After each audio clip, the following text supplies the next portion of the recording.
Hello, everyone. Welcome to the 2025 Chess.com Classic as part of the Champions Chess Tour. My name is Grandmaster Mon Hamilton. I'm with Gotham Chess International Master Levy Rosman. What's up, Levy? Are you ready for the commentary today? Yes, I am. It's good to be with you. I saw Canada had a little internet outage. I see you're trying to copy Spain, but seems like everything is good, and hopefully we have a smooth show today. Hey, nothing could stop me, Levy. Nothing could stop me. Glad to be here. And most importantly, as the games are going to get underway shortly, let's tell people the standings as we know them right now. And this is for the overall tour, right? This is what the people are earning right there. You can see the point totals and take note of those icons to the right of the names. That, Levy, is just all the teams that have signed these strong players. Obviously, they knew what they were doing. Given the fact that 12 out of 12 have a team.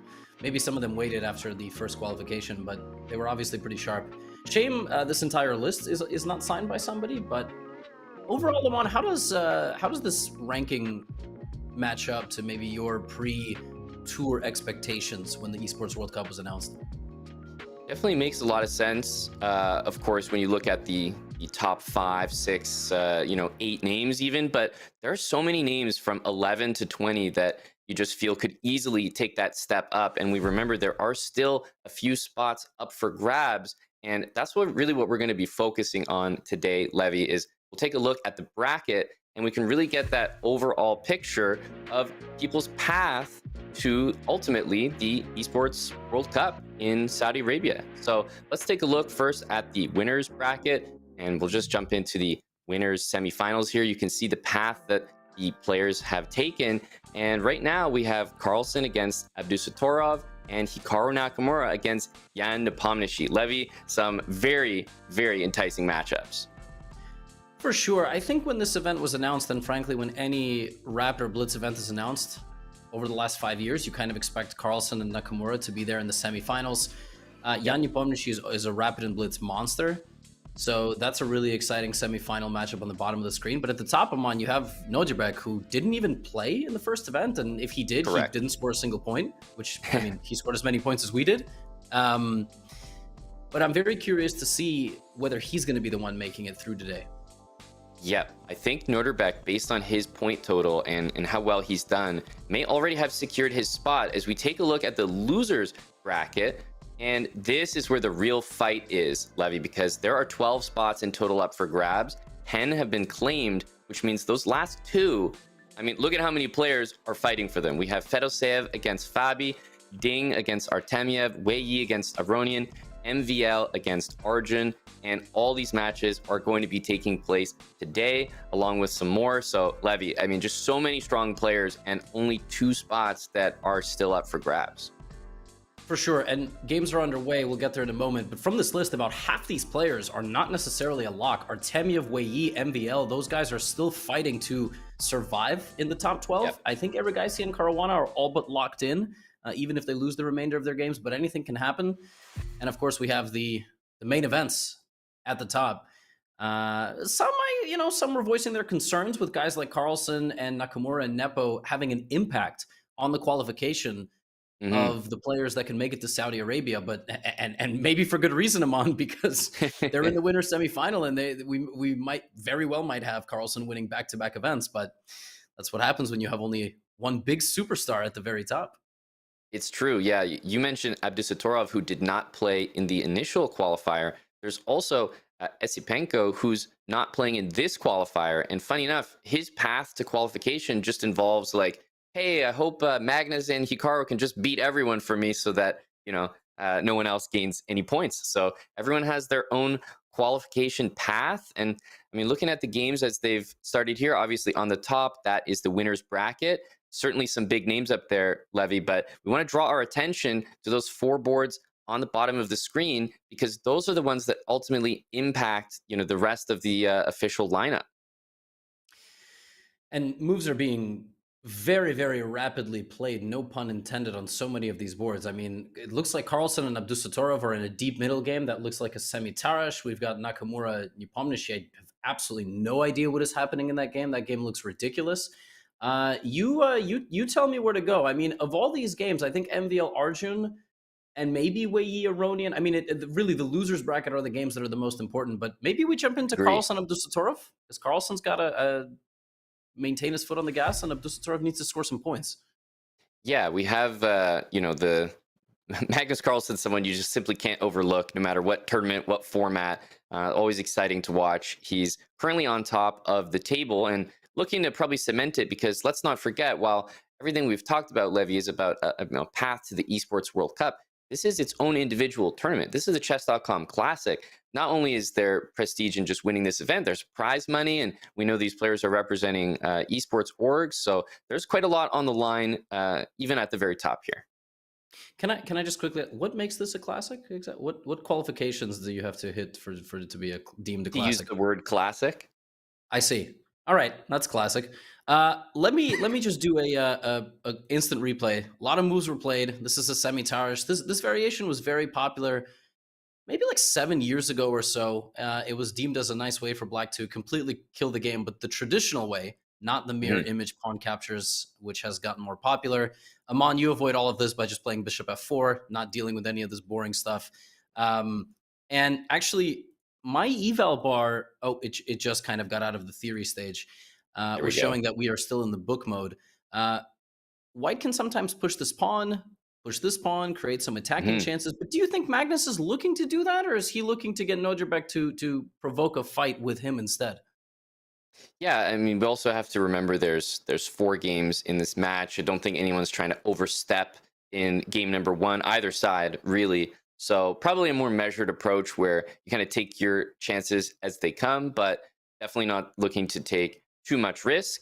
And yeah, the target score is 2.5. Right, we have four games between these players in the winners bracket, and right now I could say Magnus is probably satisfied. Rook c1, queen f4 come to mind, and often you see White even push this h pawn, just kind of like h4, h5, h6 if he can. He goes h3.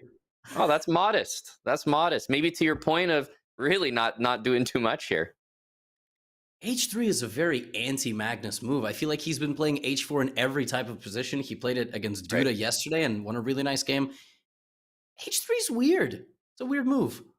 It's just a good move. It's not spectacular. It's not flashy. It's just plain old good. And I don't think it's going to be bothersome for Nodirbek. You mentioned d5. Sometimes White does play d5, and then after it gets captured, follow up with e5 as a way to, open up that bishop on d3. But I really think we're trending towards a more standard approach. Rook's going to the c file, maybe trading off. Sometimes White plays a4, a5, and looks to just get rid of that one weak pawn. But looking very even here, as the eval bar represents. Maybe we let these guys figure out just how viciously they want to fight it out, and we pop over to the Hikaru Nepo game, where the bar has been, just absolutely going ballistic while these guys were figuring out their business. Jan down nearly 3 minutes. When's the last time Jan was down about 30 to 40% of his opponent's time in a game ever? Yeah, Jan is it's a really good point. He's known as incredibly quick. So if he's spending time, I know the position must be a little bit wild. And we see already, f takes e3 has clearly been played in this one. So how the hell did we get here, Levy? What happened? Well, it started this is typical Hikaru business. It started as a ready. It started as this typical Hikaru stuff. And then what did Nepo... All of this is normal. Okay, Rook c1, I guess, is a little bit strange, allowing Black maybe to march in, which is exactly what Jan did, trying to refute the position. But as you said, Amon, totally imbalanced and chaotic position here as I catch up to the live, which is here, which is obscure to say the least. Very. I wonder if we'll see more strange moves like knight h4. Sometimes you even prepare this with queen e1, but looking at the f5 square, if Black ever plays g6, the bishop on b2 starts to look, really, really well placed on that diagonal. And yeah, just as you're highlighting, these bishops aim towards the king certainly make a great impression. I would say that Hikaru has the more unorthodox position here, which in the long run may not pay off, but immediately I look at the position and I'm like, okay, there's some really good attacking chances for White. For sure. The problem is in some of these positions, every move that you make towards generating an attack comes with maybe some drawback. I mean, Mhm. sometimes if you play knight to h4, you're immediately granting some more power to this light squared bishop. Also, the knight on h4 isn't protected. There could be various tactics, but overall, I think I would much prefer to play white. Maybe not against Jan Nepomniachtchi, but Yep. against somebody of equal strength. I am. There's queen e1. There's the move, and so now, but see, the computer didn't even like it, which is Yeah, I why think not? that he almost needed more haste, like immediately knight h4. You didn't need to, and I don't know if knight h4 is a good move, by the way, but this kind of indicates queen g3 or maybe supporting knight h4. And I think that the desired move is just something a bit more direct because you give black enough time to consolidate. Objectively, black's structure is better here. This is the more exciting game of the ones in the winners bracket. But I tell you, Levy, I have a position for you. MVL and Arjun is one that I think we should jump to. It's looking wilder than this, and this looks exciting. I'll give you that. But if we take a look at the bird's eye view, we can see all the games. And bottom left of your screen right here, I see MVL and Arjun opposite sides castled. I see a piece sacrificed. I think things are really popping off here in the losers bracket. Yeah, I'm trying to get over there. Trying to toggle my way over there in a moment. Uh, I'm gonna try to figure this out. It's been a morning of technical difficulties worldwide. I know we It's haven't had a true. chance to get the player cams going. As I'm trying to make my way over there, this game is also getting insanely spicy. Hikaru versus Nepo, but they're already guaranteed a spot. So Yeah, we can stick with whatever game you have up here. The fact of the matter is, I think those guys in the winners bracket, they're obviously still playing for something, prizes, placement, but ultimately, I think we can all relate to that struggle of wanting to qualify. Like that's a huge deal for those players in the losers bracket, and the games kind of reflect that. They're playing very aggressively. it's almost nicer in some sense to have something to fight for. I feel like if you show up and you already kind of made it, there's a chance like the games end quickly or they end in some sort of draws, and it's not going to be anything exciting. Hmm. But well, clearly not in the case of Hikaru and Nepo. You wanted MVL versus Aragaisi. I'm ready. Up and oh my word! Yeah, you This see is why I wanted to take us here, ladies and gentlemen. This is absolute fireworks. There was a knight sacrificed on that b5 square, so we have an extra piece here for Arjun. But look at the crazy placement of the eval bar, just right in the middle. Levy, it's like, oh yeah, this is completely equal. not after that move apparently, but it was And this up move looks until that good. moment. So, well, what are we talking about here? It's threatening rook a8, queen a5. I mean, struggling to understand. Oh, and now it's +2. We're going on a roller coaster. Yeah, this is a great game to be on here. Queen a5 intended. I'm also looking at strange moves like bishop c5, rook a8, bishop f1 to h3. So many moves to consider here. We have the blue arrow shining through our guiding light for what is the best move, and then there it is on the board from MVL. Yep, really big fan of this bishop f1 move. It looks just so nonchalant, opening up the rook from e1 to capture the e pawn, but bishop to h3 will actually lead to a potential checkmate. If black carelessly plays e4, all of a sudden bishop to h3 check, you'll have to put something on d7, and whatever you put there, rook a8 will be checkmate. So a really clever move, and deservedly earning that great move notation, exclamation mark. Very easy to miss as well, but maybe not for Arjun's level, considering that you were always kind of monitoring the bishop going to g4. But bishop f1 is one of these moves that is the final headache that you can't solve. You Mhm. thought you kind of got rid of everything, but you were ready to give up a rook to save your king, but white is not taking Right. anything, and your position just has a million weaknesses, and yeah, that's, you got to play a move like that, basically. But I think rook b7, Aman, what are we looking at here? Queen b5, bishop h3, you Yeah. got a million things. Big fan of rook b7 and queen b5. I'd be shocked if that's not the move here, especially with rook e5 coming. Decides on rook e5 first. I think king e8, you're still in big trouble, right? The rook on d8 can just be taken. So rook e5 actually keeps the king central.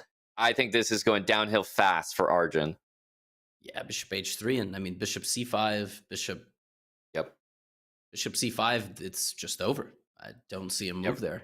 Rook e6 may Yeah, also rook win. e6. Yeah, may win the queen as well here. Rook d7 after that, or sorry, queen d7 after that. Amazingly, maybe there's no immediate knockout, but this is, hard to believe.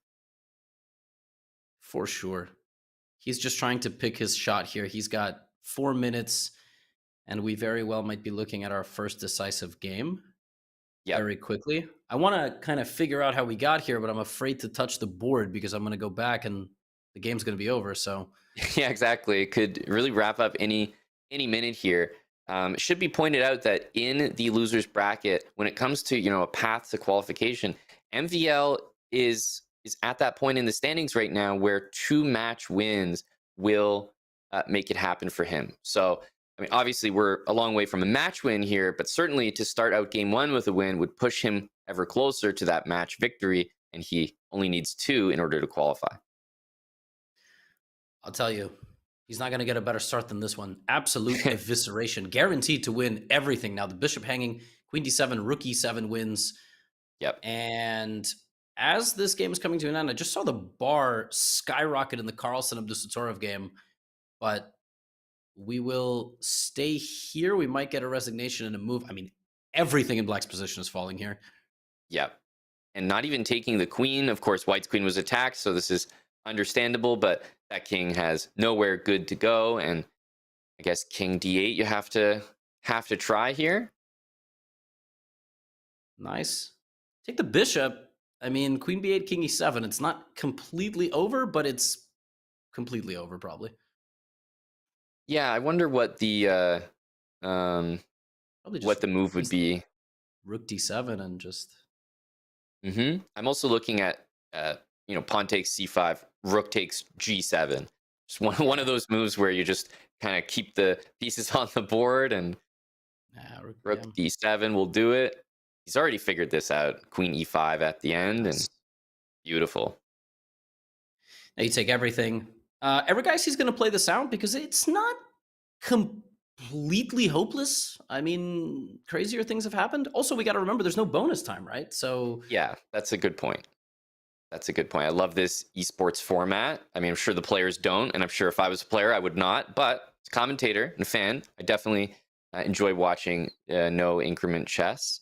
And yeah, this game 1 looks really promising for MVL, but yeah, I think maybe we're in the sort of conversion technical phase of the game now, Levy. You were mentioning an advantage in Magnus's position. Yeah, let's take a look at what's going on. Complete chaos in this Carlsen Abdusattorov game that you see in the top left of your screen. We'll jump in there. I mean, last time we were here, pawns were all over the left side of the board. They're all gone. Carlsen has coordinated his pieces beautifully. Nodirbek's rook and king are taking a nap in the bunker, and the bishop was on d1 for some reason. So, and f3 just wins the night. Yeah, credit to us, Levy, because I think we called a lot of those moves. Your d5, e5 is there. We have the a4, a5 liquidating all the pawns, and well, I mean, this is his attempt here. Very clever, right? You got to give it to knight g3 with knight e2 as the follow up to bishop takes queen, but knight f1 not to be missed by Magnus, and queen to g5. I guess f4. F4, queen h4. What happens there? Yeah, h4 first. Why was it not h4? Why was it not h4? Yeah, surprising to me for sure. Geez, yeah, I really don't know. We don't even have a moment to. Again, this is one of these games. Like, there's no bonus time. I think the knight is just going to fall, but It's a little stressful to convert this when you don't have the 1 second bonus. And Magnus has already come to terms with, maybe I don't win this knight, but just everything looks completely winning. King to f2 to stop knight f1 looks important, and definitely an easy one for him to find. This is not simple. No, not simple at all. Mate will do Mate it is though. simple, that helps. G6, E6, and I mean, look, it's hard to play against the best player in the world with no rook. Like Nodirbek castled, and the rook never moved again. And the rook on f8 is actually helping white here, is creating the mate threats. So even better. Yeah, this one's heading for the Hikaru Nepo game was better for white, better for black, better for white, better for black, and has ended in a draw. But that matchup is the least meaningful for the standings, I believe. Both those guys already have a ticket for Riyadh. So They do. Actually, I was looking at the Caruana-Fedoseev game. We're in the thick of it here with Magnus, so I wonder if this is going to wrap up. E6 was a phenomenal move, as you pointed out. Like, this just undermines the G-pawn. Looks impossible to handle, but there's some really hilarious imbalances on some of the other games, like Caruana and Fedoseev have 3 pawns for a bishop. Yeah, we have bird's eye view there. Oh my goodness, bottom right-hand side, you see Caruana marching forward towards Fedoseev with 1,000,000 pawns. Yeah, and Magnus is kind of just in clinic mode, so that, to me, the Caruana game looks pretty wild and exciting. The eval bar has gone up and gone down basically every single move. I'm gonna pop over there. I'm gonna throw up the Caruana Fedoseev. What is going on? Oh my goodness! And this actually, the clock really matters in this game. Caruana 30 really seconds. Does. He's already made it, but Fedoseev, and he's king can take on f6 and rook g1 check. What a massive blunder! Oh, g8 knight. He resigns. He resigns right after. Oh my goodness. Yeah, if you go back even like a couple moves, it was completely winning for Fabi. So that game completely shifted. And I mean, we should jump to the live games in action, Levy. Maybe back to the, what's this one? What's happening here? Looks like I'm on Ding Artemyev. They've got this 40 has to be seconds. a win. Yeah, it's winning for black. Also, Ding toughened scrambles. That bishop is going to hide, by the way, on the h1 square. What? Or yeah, the thing is, I suspect he's trying to get a position where he doesn't have to hide the bishop on that square. Like, for example, now bishop f1. Okay, takes king e2. I think you're a little bit ahead, maybe, with king c3 there. What's he gonna do here? Surprising. Yeah, but at the end of the day, Ding is gonna lose on time. This is clever, though. I really like this move. If the bishop stays on the h3 pawn diagonal, bishop c4 wins. If the bishop stays on the a2 pawn diagonal, then bishop takes g2 wins. So that move actually is a knockout. 4 pawns to the good on the dark squares with the light squared bishop is the way you win these endgames versus 4 on the light squares. And that was the final game of the round.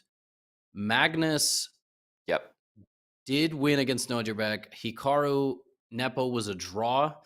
I don't know if we should go straight to a little break, or we just start the second games right away, or we have a little bit of time we have a bracket graphic here, so let's take a look at, obviously we just saw the results, but just to have them all compiled in one place. Of course, we had Magnus beating Abdusattorov. He did convert that victory.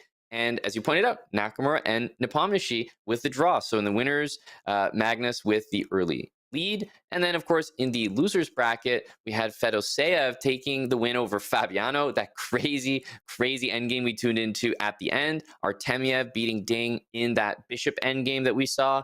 A draw between Wei Yi and Aronian. And MVL beating Arjun in maybe the most decisive game, Levy, would you say, in terms of the entire round? Yes, although the Carlsen game also quite decisive, I feel like, and definitely not the start Nodirbek was hoping for. However, it's important to note that in the winners and losers format, and considering Nodirbek has quite literally 0 points in the standings overall for qualification to Riyadh, him losing to Magnus is not the worst thing in the world. He goes down to the losers bracket and he can still win the entire thing, as we were discussing before we went live. Yeah, That's this right. Hikaru Nepo game was crazy. Half the games this round could have had a winner, but they were draws. And then the other ones were very convincing wins. MVL with a really good start, Carlsen with a very good start. The other players are playing it for content, it feels like. I mean, they really, really had exciting games. I don't know if they're going to be satisfied with their play, though. That's right. That's right. You're definitely seeing different styles. It's interesting because MVL, I feel like he's a player that's really on the cusp of qualification, but his game was like the wildest. He was sacking a piece and going all out. So interesting to see that in that position, a lot of players would play maybe more safe, but guns blazing, MVL, he's here to qualify. And that was only game one of these 4-game matches here, Levy. So we're going to need to see if the players can strike back, because obviously going down 2-0 to start off puts you in such a bad position. Even a draw would lose you the match at that point. For sure. I mean, this is not the way that these players wanted to start, let's put it, for Nodirbek. He's obviously the one to watch on the winner side of things, but it's tough to, yeah, obviously Fabiano not particularly thrilled with the start as well, but he's, I think, in 4th or 5th in the overall standings, so I don't think he's too stressed. Yeah, we can take a look and remind everyone once again, but one thing to note about Nodirbek is he's actually, based on his placement right now, even if he were to gain no more points, he actually has 40 points. So he will join up there tied for 9th. So Nodirbek is actually in already. And it's the final 2 spots that we're really seeing whether the players down there in the losers bracket can qualify. So everyone in the winners bracket is already qualified. Ah, well, there you go. There you go. So even if Nodirbek loses all the games today, Exactly, and that's a good place to be. Yeah, this qualification, you have to have one really, really strong event, and then you have to just not show up for the other games, and you will make it. Yeah, for sure. The losers bracket is actually the ones providing the content today and the entertainment, but also the betting lines. If anybody's taking placements on who's going to be part of the final 12. Amon, are you Yeah, going to play exactly. the qualifier in Riyadh? Last chance qualifier? Last chance qualifier in Riyadh. I don't think it would be worth my trip. I'd probably just book the trip over and book the flight back home right after. So not sure that'd be worth it for me, Levy. How about yourself? Yeah, I don't think so. Although there is one in Dallas, right? That's in 2 days, I think. There's a like a Right. satellite qualifier. I wonder who's going That's to be right. playing in that one. Probably we're going to see a lot of the St. Louis-based grandmasters like Bach, Opidin, etc. Right? Yeah, exactly. I'm excited for that. And basically, that would be just I think you can win a placement or a trip to the last chance qualifier in Saudi Arabia. So lots of different ways to qualify, but obviously the one in front of us, the Chess.com Classic, is not only the most important, but the current one that these players are all vying for. In terms of the games that are on our screen right now, I'm looking up at that, Magnus and Hikaru top part of the screen, and immediately I'm drawn to that Nepo and Nakamura game with this last move C5. It looks kind of unorthodox. The first 2 games these guys have provided us have been completely ridiculous. Do not try this at home. I'm just going to go through a replay of the opening. It started with, in English, Hikaru playing E5. Right. All normal principled stuff. And then, then it got real weird. The Black Knight trading off and allowing the bishop to stand on the diagonal, locking in the dark squared bishop in the corner. And now Jan taking, Hikaru taking If the you go entire back a center. few moves, I was really perplexed by bishop b4, and then white castled, and then the bishop basically left. So it's like bishop b4, and then we defend the bishop with a5, and then white castled, and then you just move the bishop away. And I was like, oh, that's a little unusual, but hey, these guys definitely know much more than I do. So I always default to, okay, they know something, and bishop c5 plus a5, and you've enticed the queen to b3 must be part of his idea. And I guess there's no kind of d4 because the queen is stuck on the Right. d1 square. This is, Yep. I preface this by saying, definitely do not try this at home. These guys kind of make up their own rules. This is a crazy placement for a bishop, but this is a crazy allowance that white has given away to black to have the full center. That's right. I don't envy the people that have to play these positions with either color. Yeah, this knight on the side of the board on a4, the computer is starting to favor black. I mean, the computer will usually default in these unorthodox positions to like the more obvious advantages like the center and space. So white's gaining some space here, but the knight on a4 plus black having the entire center, maybe just rook to e8 or even pawn to e4 comes to mind, but I think rook e8 seems pretty solid, like non-committal. Bishop h3 is a tempo waiting to happen, sort of whenever you want it. So yeah, Hikaru seems to have done a pretty good job with the position, but these guys play wild positions. So I don't look at the eval bar in their game and ever assume that, oh yeah, it's just going to be like a smooth sailing for one of these players till the finish. The funny thing is that after rook e8, I'm trying to decide. I wouldn't worry about queen takes a5 if I was playing black, but I do kind of wonder. It's a good point. It's a good point. Okay, bishop h3, the rook has to move, and now the pawns are still hanging. So I don't know. Yasser would take it. That's all I know. So I think queen a5 is probably a lot more dangerous than I'm giving it credit for. Just if I may, we already have a massive turn of events on the Eric Geisy MVL board. I mean, those guys are going crazy today. Arjun is much, much better if we can go to the bird's eye and then pop in. Arjun is just blowing Maxime off the board, Aman. And it felt like almost the opposite happened last game. These guys are just going toe-to-toe. Their styles make for such exciting chess. We have the bishop on g5, hit by the knight on h7. Normally, the dark squared bishop is a serious asset in these positions, but white's happy to part with a bishop, has the full center, and has expanded into black's side of the board. So you can see with just basic moves like rook e1, maybe d6, bishop e7, bishop f6. Wow, what an attack. He's just trying to get rid of the dark squared bishop, and he has these two absolute monsters. Black has nothing. He can't even get this knight back into the game. One option here for black is to take the bishop, get completely wedged into the corner, and white just plays queen h6, and I don't know, probably wins the game. I don't see how, but it's probably there. Yeah, I think knight g3 to e4, and then e4 to g5 is probably just force mate with the queen on h6, of course. So we can start to see the path that Arjun can take. And honestly, Levy, it's making too much sense here. So I don't think you can touch that bishop on f6, as tempting as it is. You have to sit there and hope that the bishop captures you on g7, and then you could take back. But it's important to say that even if that doesn't happen, yeah, he's going to take maybe even rook e1, and it's just black probably has to play something along the lines of a queen b4 or go all the way back and try to take the pawn on h4, which doesn't look awful, I must say. Yeah. But yeah, it's probably just lost. Yeah, I feel like these are the kind of positions where you know that and queen f2 is a nice highlight because it does indirectly defend h4 with knight f5 discovery. But these are the kind of positions where everyone who's playing this game knows that white is better. But when you start to have to convert these positions, it can be frustrating. I think that this is a position that Arjun is not going to have trouble with. He's got lots of time, and he's played this really, really sweet queen f2 move. So love the outlook for him. I do have to say though, this is certainly not easy. These guys have played against each other many, many times, but throw in a title Tuesday, 30 seconds on the clock against a very good defensive player with black.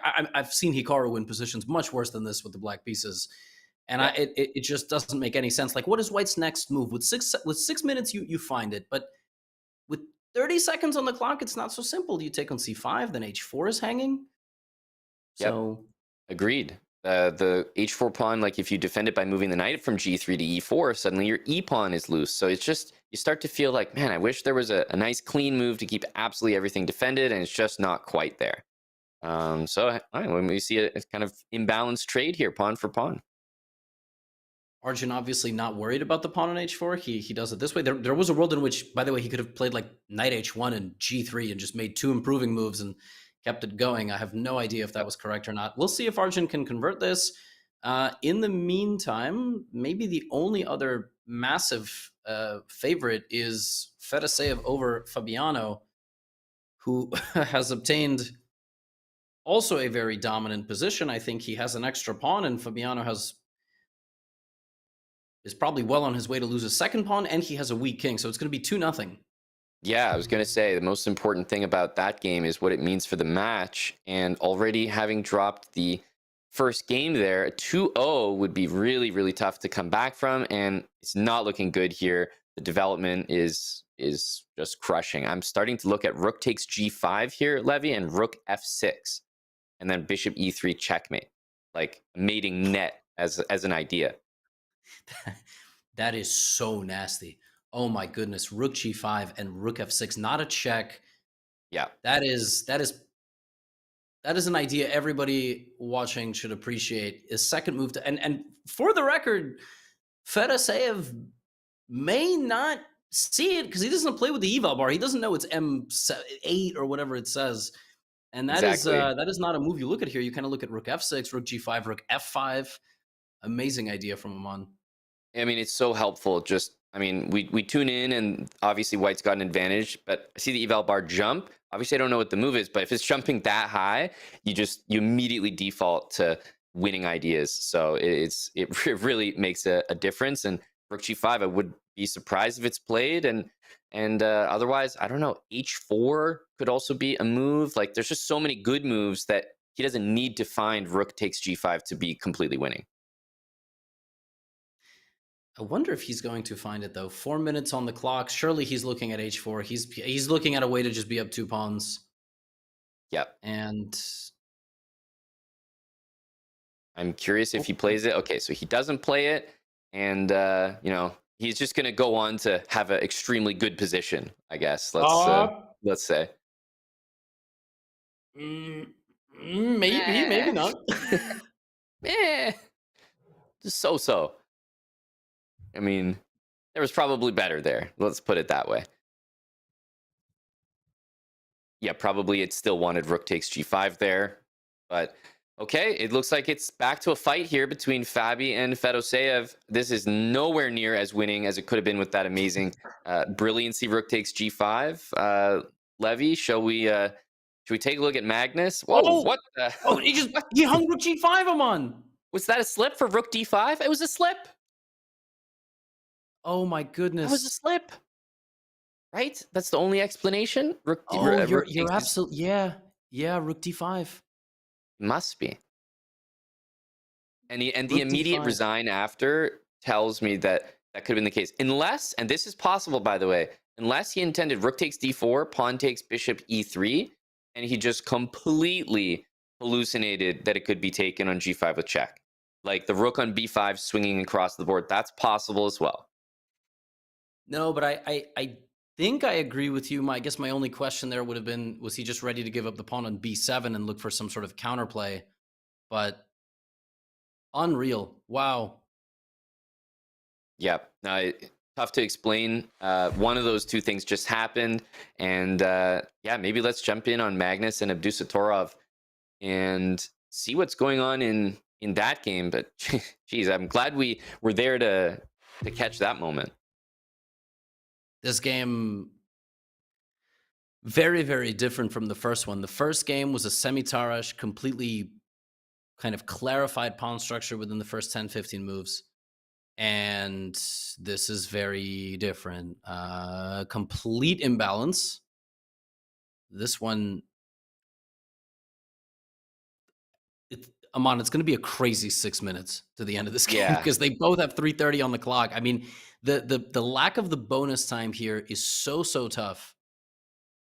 It is, yeah. And I'm looking at this position, and it just looks like it's kind of ready to explode. Not yet, but look at the previous move, for example, by white. It was bishop from d2 to c1 voluntarily. So kind of undeveloping the bishop, defending the b2 pawn, and disconnecting the white rooks. It's kind of an unusual move, but that's how you have to play often when you have the bishop pair.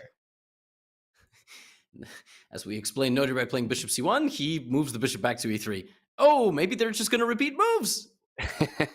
Yeah, right when it's like, it's on the precipice, it could be getting really exciting. Bishop e3, bishop c1. It's amazing how they're able to do this. A real super GM skill. And as I hyped up the final 6 minutes of the game, they just repeat the position. Nodirbek decides not to risk it, which is, this is a weird one because now he's going to go all out with the black pieces, right? And that's basically what he's saying. So, yeah, okay. Arjun MVL seems like it's in the conclusion phase.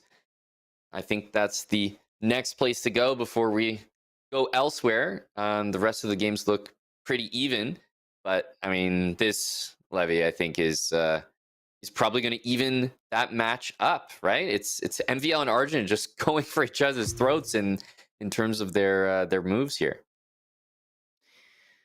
Here, Eric, I see with the extra queen, 2 minutes on the clock, but he has a very easy target, which is the f7 pawn and the black king, not to mention moves like knight c5 and knight d7, which would get to the right knight with the pin. So looking good. I think we maybe go to Hikaru Nepo. That one is still undecided. It's an endgame. It's going to be a very, very close finish.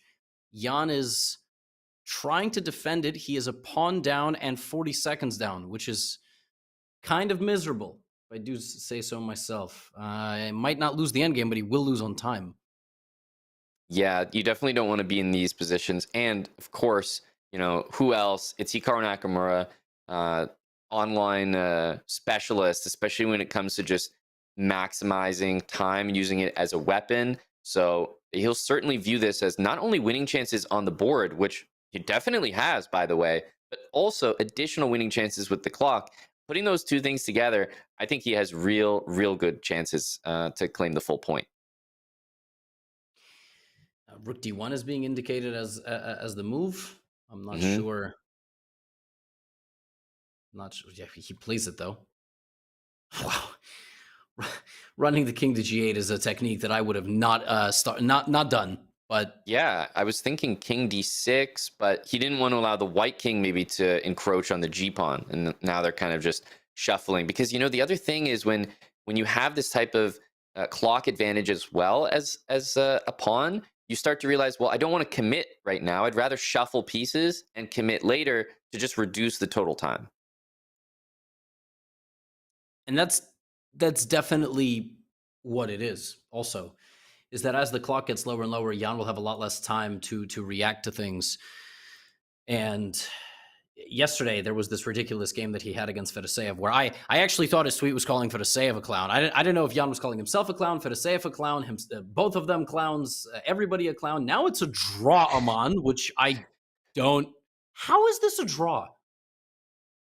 Yeah, I'm a little bit shocked by that. I guess it's just that, the rook can get behind that c pawn, and can you really ever queen it properly with white always threatening to go king g5, king g6? So we'll see. I mean, black will be able to advance this pawn all the way up the board.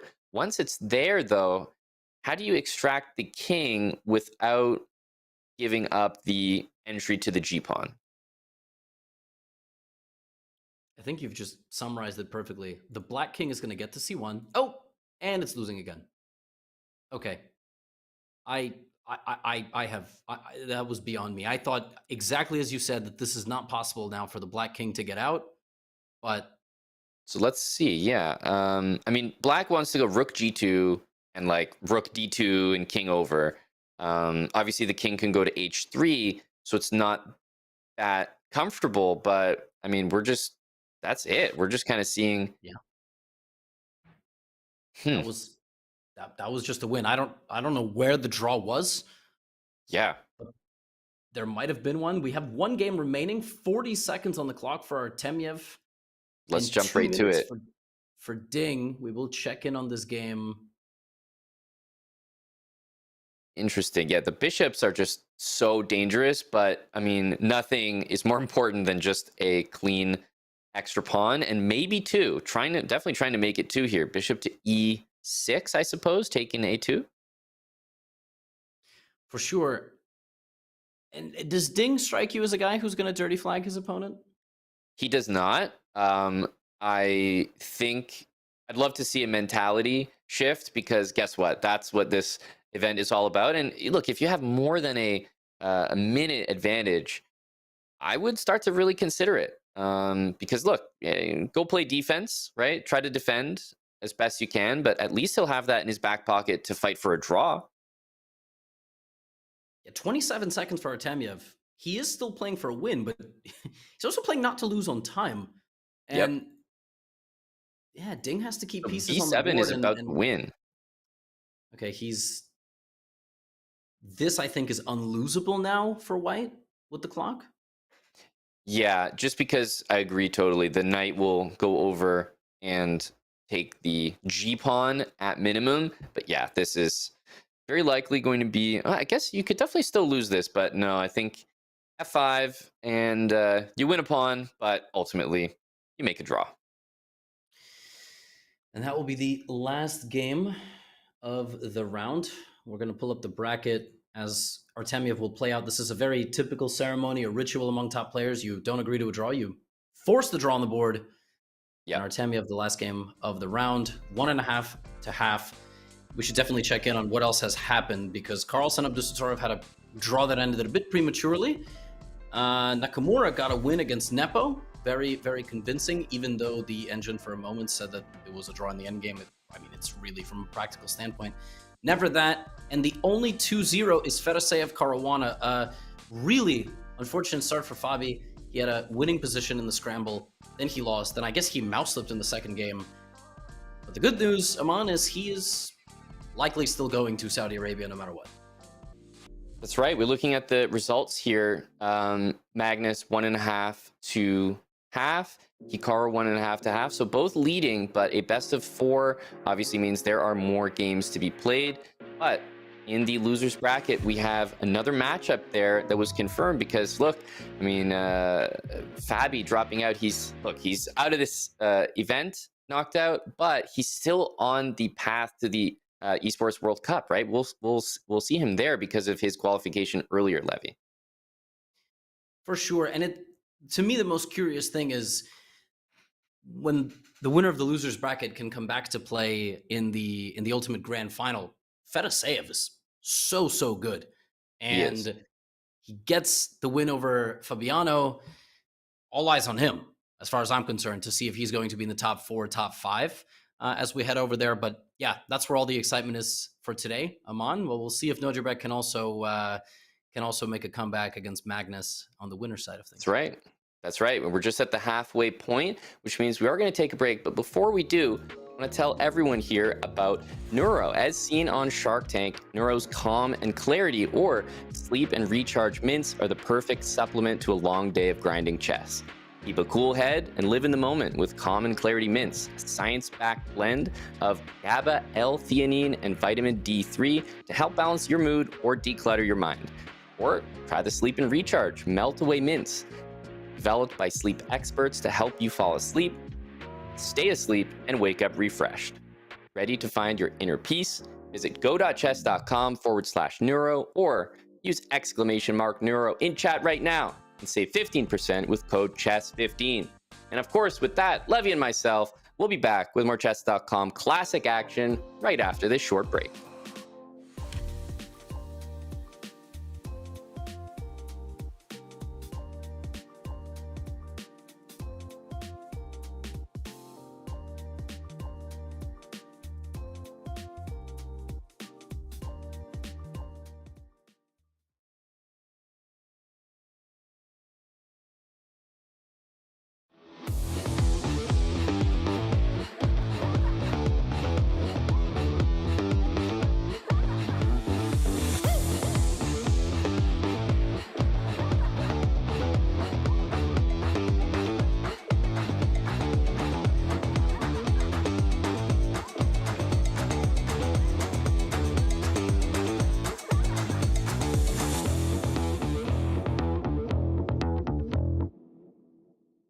My name is Fabiano Caruana, and this is Google Autocomplete.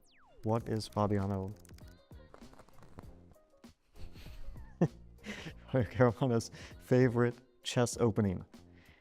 Oh, I'll have to say the Archangel variation of the Ruy Lopez, which I made a video course on, and it's always been a favorite since I was a child.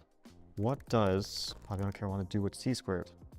That's the podcast that I co-host along with Grandmaster Christian Kirilla. We've been doing it for about 2.5 years, and it's been fun. You know, it's the first time that I went into not just playing chess, but also talking about chess. So that was pretty cool. What is Fabiano Caruana's IQ? I have no idea what my IQ is. I don't know. I've never taken a test, as far as I know. I have no idea. What would be your guess? I don't even want to guess or know. Either whatever it is, I have no interest in knowing it. Has Fabiano Caruana ever won a world championship? I have not won a world championship. I've played a world championship, but I didn't win it against Magnus in 2018. That was the one time that I played the world championship. What was Fabiano Caruana's career highlight? I think this is similar to the last question. My career highlight was winning the candidates in 2018, and that qualified me for the World Championship. So that was probably the most, the happiest I was after playing a tournament, and the most difficult tournament, and probably the proudest success that I have. How tall is Fabiano Caruana? I think 169 centimeters. I guess that's either 5'6" or 5'7". 169 centimeters. Did Fabiano Caruana go to college? I didn't go to college. I never went to college. I never went to high school. I went to school until I was 12, and then I stopped. I was done with it after that. Is Fabiano Caruana Italian? I have a lot of Italian heritage. I am an Italian citizen. My mother's Italian. I never grew up in Italy. I never lived in Italy, but I have a lot of family there. So I spent a lot of time as a kid visiting them, spending time with my family, and also from my father's side as well. He has a lot of Italian ancestry, and all my grandparents were born in Italy. So from a heritage point of view, I'm very Italian, and also I'm an Italian citizen, but I haven't ever lived there. And although I did represent Italy for many years now, I represent the United States playing chess.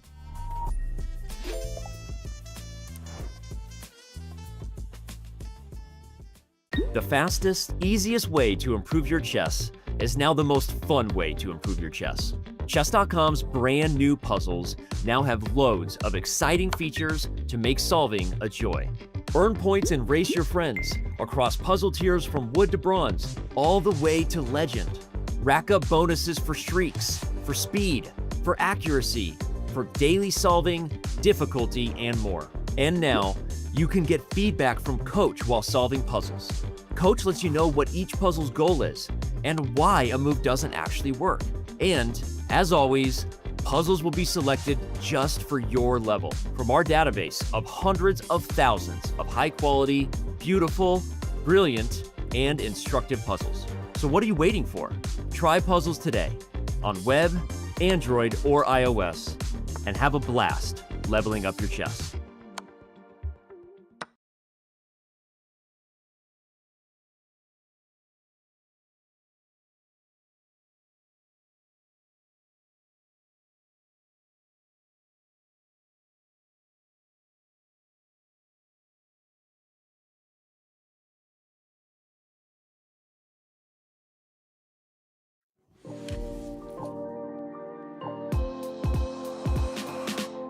Welcome back to the 2025 Chess.com Classic as part of the Champions Chess Tour.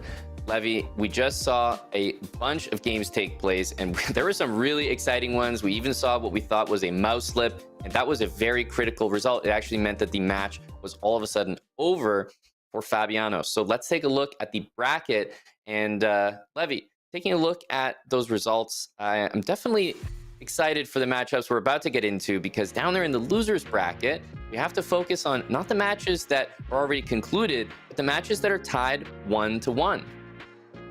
Absolutely. Wei Yi and Aronian, as well as MVL and Arjun, all tied up, but they got there in very, very different ways. MVL and Arjun trading heavy haymakers early. I believe Wei Yi and Aronian drew their first 2 games, but they were still quite chaotic. And yet in the third round, you have Fedo and Artemiev. Artemiev, between the two of them, likely needs it a bit more, if I'm not mistaken. But, okay, live standings are a little bit hard to predict them on. Exactly. I mean, everyone needs the points, so obviously that's a lot to be decided there, but we need to still figure out who is going to be the other matchup.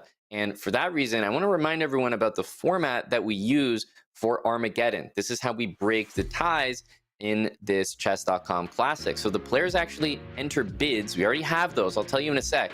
They bid for how much time they would be willing to take to play with the black pieces. Why are they bidding? Because if you play with the black pieces and the game is a draw, you win. So it's a huge advantage to play black. And for that reason, you want to bid whatever time you think will be lower than your opponent. Whoever bids lower gets the black pieces, and then whoever does not get the black pieces gets the full 10 minutes, and they play with white, but they have to win. And of course, Levy, just to make it ultimate chaos, there's no increment, to stick with the theme of the tournament here. And I think we have at least one of the Armageddons going. I believe Levon and Erigaisi are playing with the black pieces. They won the bids. They bid something like 740-ish, if I'm not mistaken. Yep, that's right. Yeah, 747 for Levon and 738 for Erigaisi. You tell me, Aman, where are we going? Well, important to note that Wei Yi also bid nearly 10 minutes. So he was comfortable playing with white, but MVL bid 4 seconds higher than Arjun. So they both clearly wanted to play with black. Arjun, with a very clever bid, 4 seconds lower means he gets the black pieces. So I would say in terms of the bids, Arjun definitely the upper hand in terms of that matchup. And of course, as you can see the games that are ongoing here, because we have a best of 4 in the winners bracket, Levy, we also have those matchups going at the same time. How do you choose, man? All the games are going at once.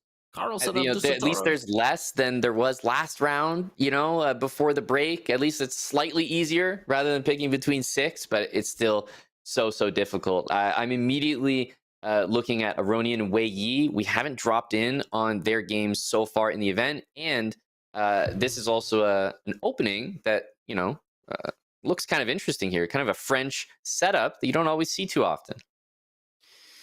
No, you don't, especially at the top level. Definitely more in rapid, although it was played in the World Championship.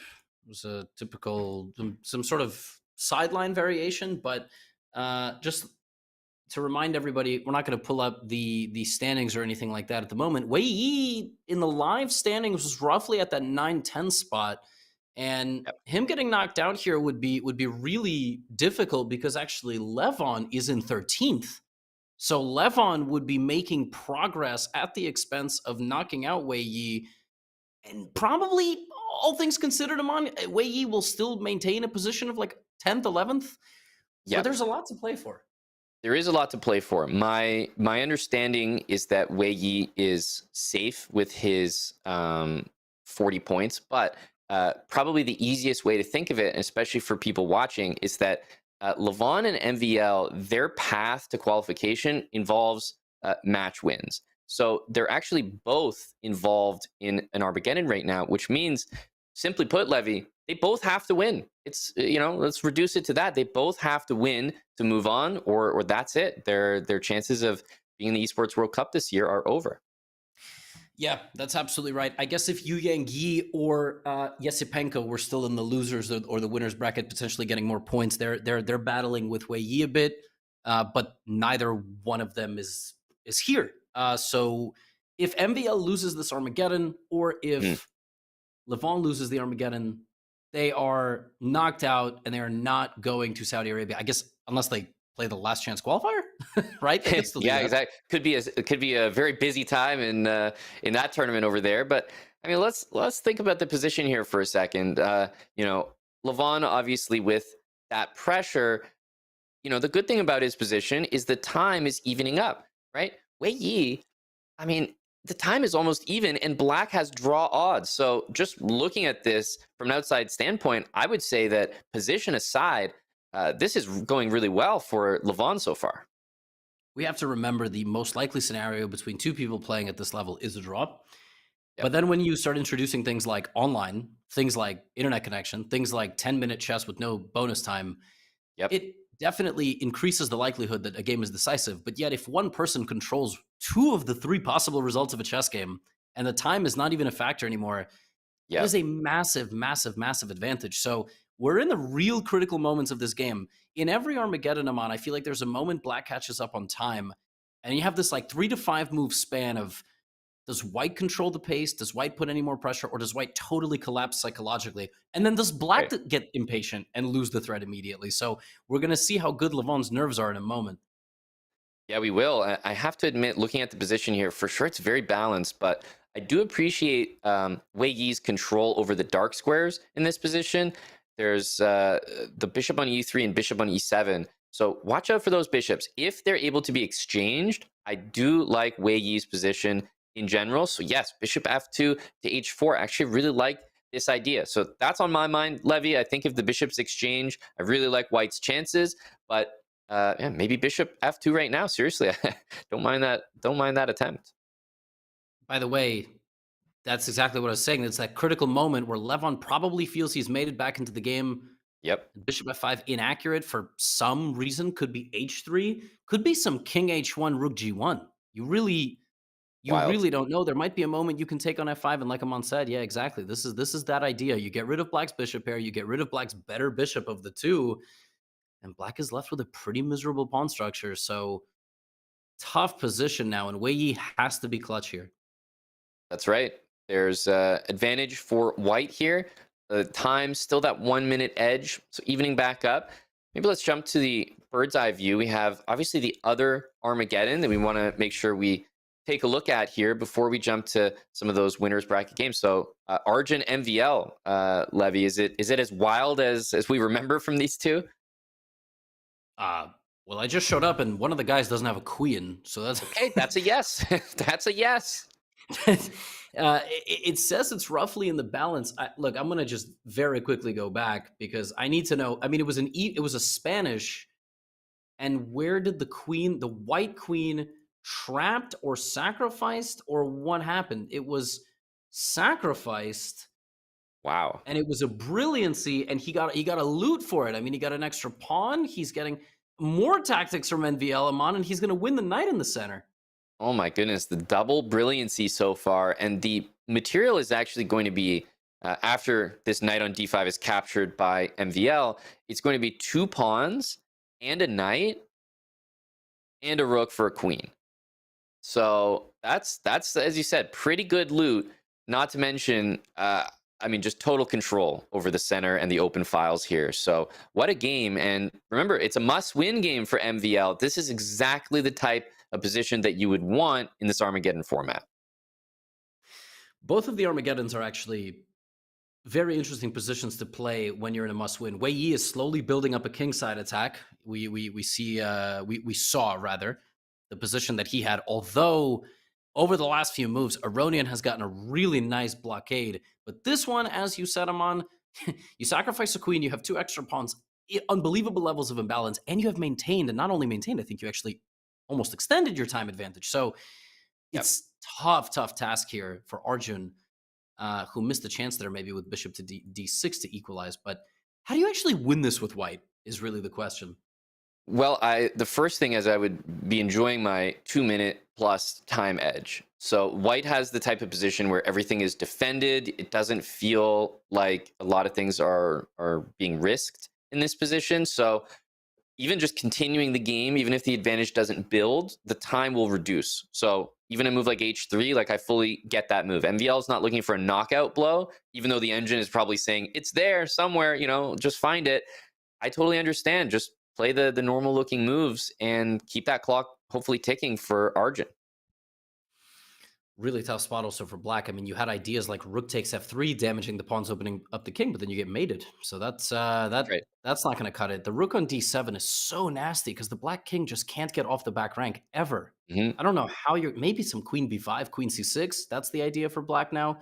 And we could see a turnaround. You know, a queen is a queen. You have to really coordinate your pieces very well to fight off against the queen. Yep. And it's tough to do, which is why imbalances are often where you just see the craziest things happen, because the players are not as used to playing imbalances as they are their normal balanced positions. So, well, definitely here I would say advantage to MVL, not in terms of the eval bar, but just because the position has everything defended, and I think he can be pretty happy with this chance. Oh, and now we are getting into the nastiest type of Yep. situation. It's a complete and total fortress for white. Everything is protecting everything else. Arjun down 2 minutes. Are we looking at a dirty flag? This is a dirty flag to win tens of thousands of dollars and make it to Saudi Arabia. Like, MVL has to win this game. We're about to witness some heinous stuff here in the Chess.com Classic. And, you know, to a certain degree, it's also a position where black needs to be careful. You can definitely lose this position. So it's not one of those fortresses where you're truly shuffling without any ideas. This also has some winning ideas. So that's the crazy part about this. I'm trying to understand why it's going up in evaluation. Maybe a b4 at a certain moment, making black have some weaknesses. You run your king over there and you kind of advance the whole armada of the left side of the board forward, but I don't get it. I actually don't understand. Paint a picture here. If white plays b4, black takes it, and the rook recaptures, then you can imagine white getting a knight to c4 would win the b pawn by force. But yes, we would be losing the f pawn. But what white might do is move the g pawn up the board and say, look, I've got my rook on b4, covering my 2 pawns over there, and then there's nothing you can do. So then I just like fully advance. And so here we go. I think he's sort of going to work up to this with the added benefit of, hey, I can flag you as well. So I really like the chances. And if he gets g5, he restricts the 2 black pawns. That's a big question of can Arjun go king h5? And the answer is maybe. Well, Levy, I'm looking at this position. I'm thinking, okay, we're in conversion phase. Let's take a look at Vachier-Lagrave. There's been a really interesting moment happening there where black has actually won material, but he may have just lost the game because his queen is trapped on h4. So it's no longer a participant, even though time is even. Now nothing matters, Levy. It's all about the game on the board now. This is wild. Why is this plus 3.5? Where is the win? Queen E2. Where is the black queen? Let's start there. Where's that piece? It's the queen's there. I guess but how are you trapping it? Are you trapping? How do you win the queen? So I don't think you need to win it. Remember, there's 2 black pieces that cannot move for the rest of the game. Queen on h4 and rook on g6. So all you really need to do is trade that. Imagine the rook on g2 and the rook on d7 disappeared. That's game over. Yeah. That's it. Oh my goodness. Rook d2 takes is one of the nastiest things I've ever seen. Black can't move a queen and a rook. It's amazing. And yeah, at that point, you just play c4, b4, c5, b5, make a pass pawn, win the game. That is disgusting. Yeah, you definitely have to keep the rook on as black because you probably need to posture for a potential. And yeah, queen g3 makes perfect sense. I mean, if you can't win that queen, why would you trade it? Well, because your queen is also having to stay on e3 to trap it. And guess what? Black still has a trapped rook. So another way to get it done here. Pawn to h4, and that's it. This is genius. This is absolutely genius from Wei Yi. I mean, amazing. He just completely froze 2 pieces out of the game. This rook cannot move ever again without being lost. And we are looking at Wei Yi gaining more points in this event, but more importantly, Levon Aronian will be knocked out of qualification to the final 12. Of course, he still can play in that last-minute qualifier, but this is a big, big result incoming. That's right. Yep, this is, I mean, rook to a6, the final attempt. I would consider rook d6 here. Yep, Yeah. absolutely. The reason why you would shy away from it is after you recapture, black can play e5 and you know, attempt to get the rook out, and why even allow that? Wei Yi is just making sure there's no counterplay. Rook d2, and I think the king can even cross the center line here. King d4, king c5, and whoa. Okay, king e5, I guess. That's right.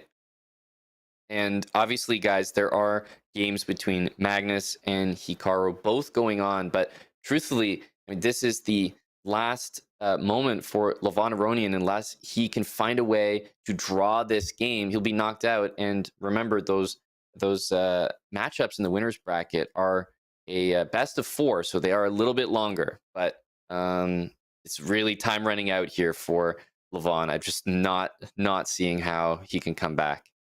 We got to take a look at MVL Armageddon, where nothing is clear in this game. It is still a draw according to the computer, but it is anything but easy. The White King completely shielded, and now White is nope. Never mind. But the thing is, MVL has so many, like, he could make 50 shuffling moves and play c7.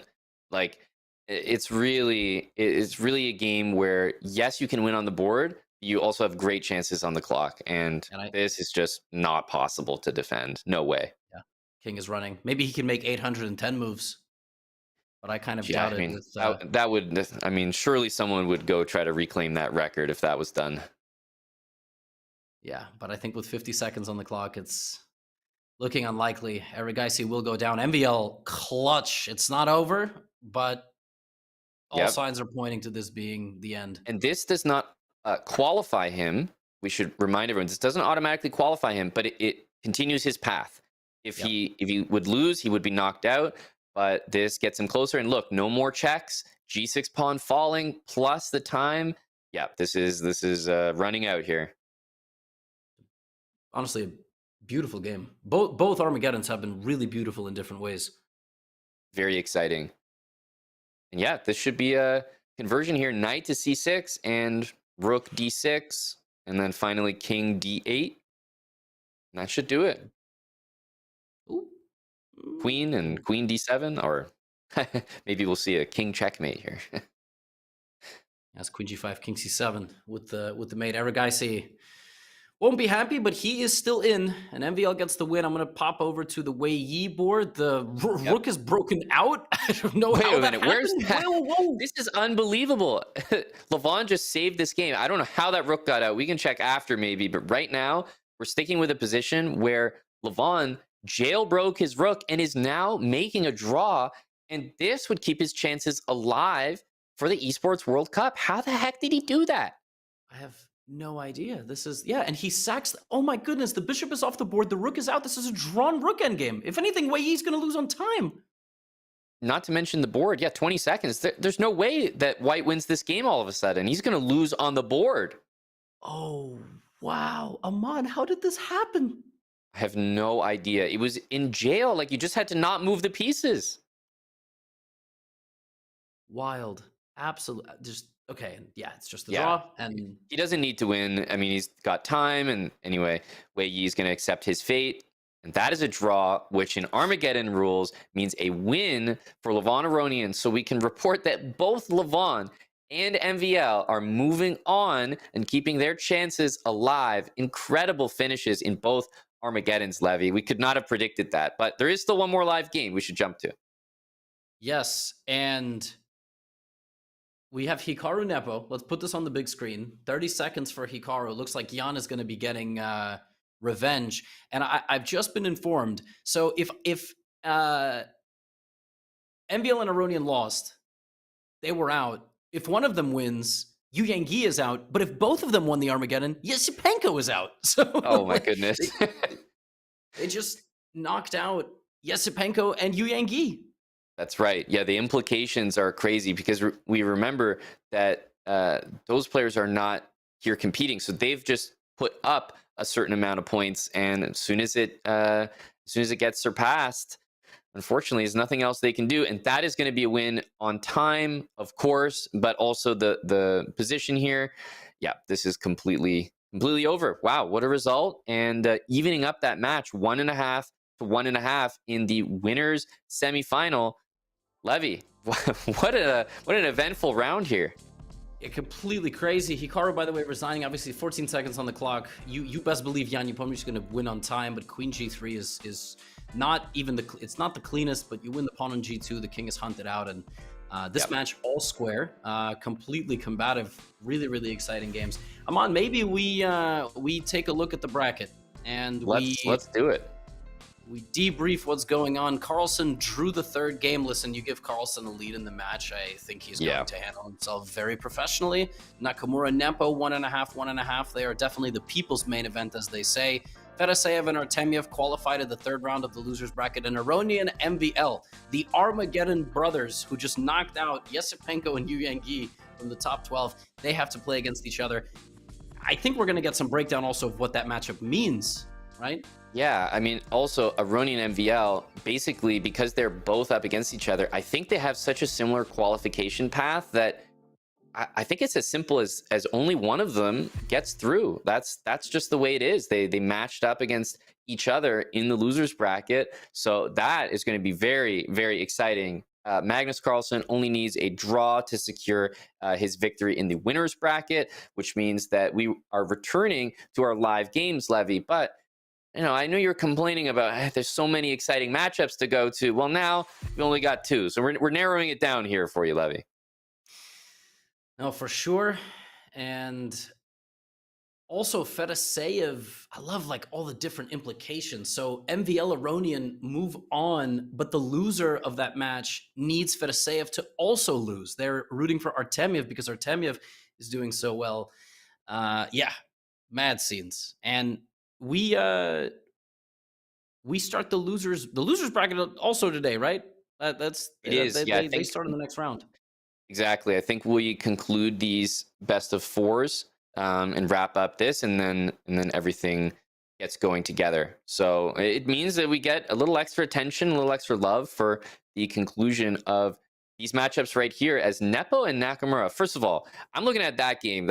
Immediately we want to jump in there, because how do you explain just these like 2 pawns that are zooming up the board? It almost looks like, elementary for white. What happened here? It looks like this was supposed to be theory, but what is it now?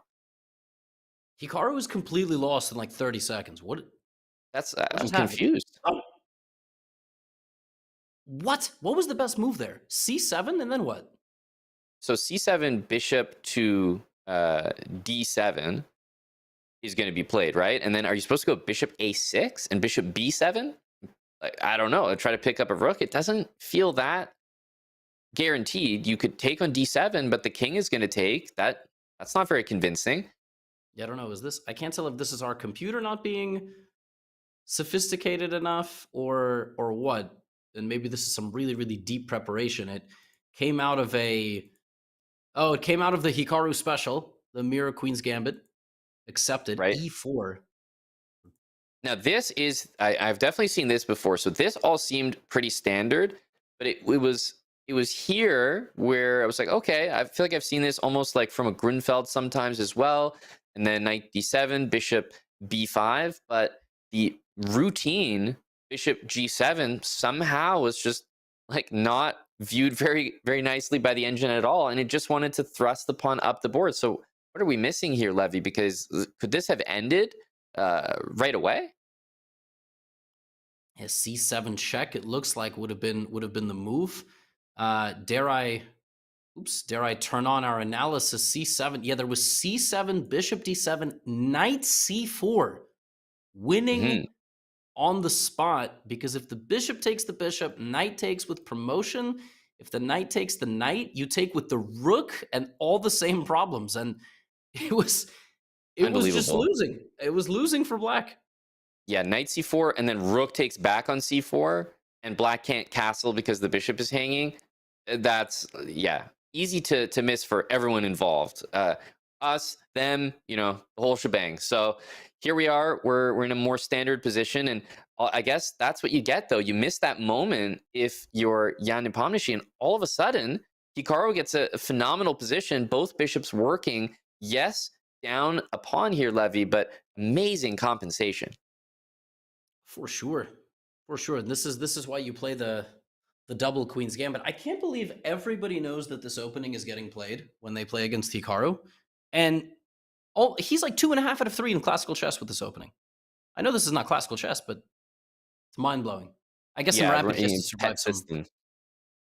Yeah, good to have. Meanwhile, I feel like Nodirbek and Magnus have had kind of a chill day. Oh, just a couple chill guys. I mean, it can't be a chill result here. That's not going to cut it for Nodirbek. And I do like what he's got going here. I see the bishop pair and also really like the light square control. But d5 pawn looks to be lost. He will be losing that pawn indeed, although we'll open up White's light squared bishop. Yeah, if I had to choose one, I would definitely choose White here. The bishop pair looks very promising, and I just generally don't understand how Black is going to set up all the pawns. Black had almost every pawn in a dark square and a dark squared bishop, yet the position was around equal, which, again, if this was a Chess Bros subscriber game with Black, you would have been like, you played it poorly from a positional standpoint, but it's Carlsen, so we got to sit here and be like, okay, that makes sense. Yeah, genius, really, when you think about it more. Yeah, that's just the Magnus effect. And if you and I are sitting here feeling that way as commentators, just remember that's an advantage he has when he plays any game against anyone. They always second guessing themselves, like, hang on, Magnus is doing this, so I got to give it more credit. And that's, what he's earned over his career. This pawn on e4 is, the more you look at it, the more annoying it is. Black actually will wait, I think, a very long time to take on d5. If White plays c3, they just weaken the light squares, and you might even put the knight on d3 instead, and then take with the pawn, bring a rook to the e-file. There's no easy way to capitalize. Like, you want to play a move like f3, but I'd be very worried playing that move. Yeah, the c2 pawn would be loose if it was just captured. Even e3 exposes the c2 pawn. So yeah, f3 looks desirable, but suddenly c3 is hit. And if we play c3, knight takes d5, as you're pointing out, I think White needs to go for kind of a slower approach of like c3, lose the d pawn, and then try to target the e pawn, like rook e1, queen e2. But I don't know how well that's going to work. That's probably what I would land on. There is also a universe in which the f knight takes, and then Black tries to get an f5 move and a c6, and just, if Black gets a complete and total light squared blockade, I'm not loving it for White. I mean, the bishops need space, they need targets, and White just feels a little bit stuck. This is one of those games that if you're not in your best form, and Nodirbek, he can be streaky sometimes. I feel like if he doesn't have a couple of good games, he doesn't seem to get it going. He's not playing so inspired. It might be full M train. I mean, we might get Magnus winning in 3, but we will see if Nodirbek can pull it back. Yeah, this is definitely, I will say, Nodirbek, I think, should be happy with the type of game that he's got in front of him. I think this is where you want to be. I have to admit, I'm looking at the move e3 here. Is e3 ridiculous? Like, if the rook takes, knight takes c2, e7's hanging, knight in the corner on a1. I mean, how wild are we willing to get? I'm assuming that that's not good. I think you have fe and e4 maybe. You can, but then fe queen c2, but maybe that's not as dangerous, I think. Yeah. I think Magnus is, so he takes on d5 with the knight. Maybe he's very careful generally with pawn pushes, and somehow this one pawn just prevents White from getting anything, which is quite frustrating. I want to play like 6 moves in a row. I want to play c3, bishop c2, bishop e3, bishop c2. Okay, we have f3. It's totally different now. And Black is better. Yeah, just up that pawn, and I guess even with b5 being threatened, the knight on d5 can be a little bit awkward because it doesn't really have a place to go. but b5, c6, and you can start to take control of a few light squares there, which will help black's position out. So again, Magnus just sort of flipping this position, the pawn on d6, controlling the knight on f3 very nicely, and I got a great position again. Yeah, I love c6. C6 just looks like such a nice harmonizing type of move. Of course, white might have some bishop takes knight tactics. And you know it's a bad sign when you play the most natural developing bishop move and the eval just calmly drops to -1, like totally unconcerned. Exactly. Well, this is where we stand in this position. Maybe we can pull up the bird's eye view here. I think Magnus is comfortable. Remember, it's not an Armageddon game, but it kind of feels like it, right? Because he does have draw odds. So more or less the same effect. And looking at Nakamura and Nepomniachtchi, let's remember they are tied right now. So an Armageddon levy would be pending if they drew this game. But an Armageddon for content. So that one would be just to make the fans happy. They had a really chaotic opening. I wonder if Hikaru knew he was lost, by the way, because I don't think Nepo knew that Hikaru was lost. I wonder if Hikaru was like, whoops, I might have just blundered there. Right. But we will never know. And look, the more I look at this position, I think we are going to an Armageddon. It certainly looks like it. Yeah, looking to pick up that pawn, but maybe white will play bishop d3, bishop c4. Everyone has relatively happy pieces, but let's see what gets decided. Wow, I would have never in my life played rook d8, rook d7. Yeah, that's a fighting move. I mean, it just goes to show Jan is not sitting here ready to just make a draw. I mean, I'm sure he's comfortable with it, but he just keeps throwing in these shots like, oh, okay, and I'm not fully ready to settle yet. I'm sorry, I don't understand the idea. What if rook c6? What am I missing? Okay, knight d5, maybe even better. Yeah, well, I assume knight d4, threatening the rook, threatening e6, and guarding the bishop was going to be played if rook c6. So instead, he's just letting knight d4 happen.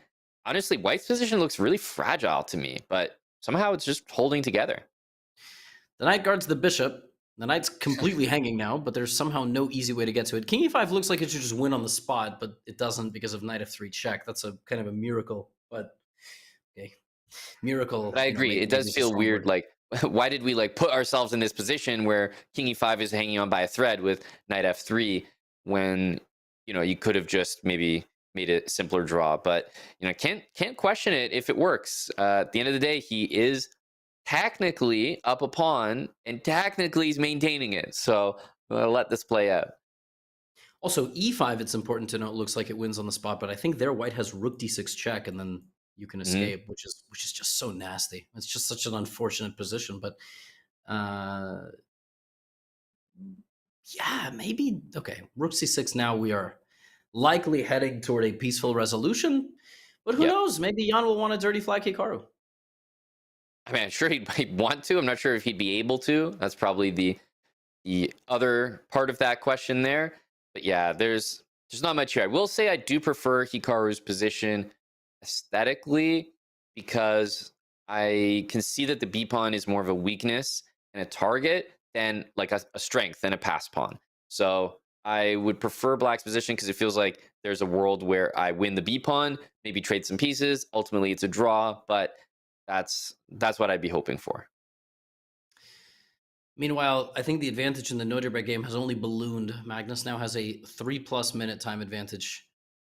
And Nodirbek has not gotten an attack going, and he is looking to be down 2 pawns quite soon. The pawn on a6 went from being a long-term asset that put a lot of pressure on black's position to falling in a few moves. Right. And I think today was more of Nodirbek maybe not bringing the ferocity that he is definitely capable of bringing. Magnus speaks glowingly of Nodirbek, but I'm ready to say it's psychological warfare, Amon. He speaks glowingly of these young guys, Ali Reza and Nodirbek, and then it's almost like they underperform when they play against them a little bit.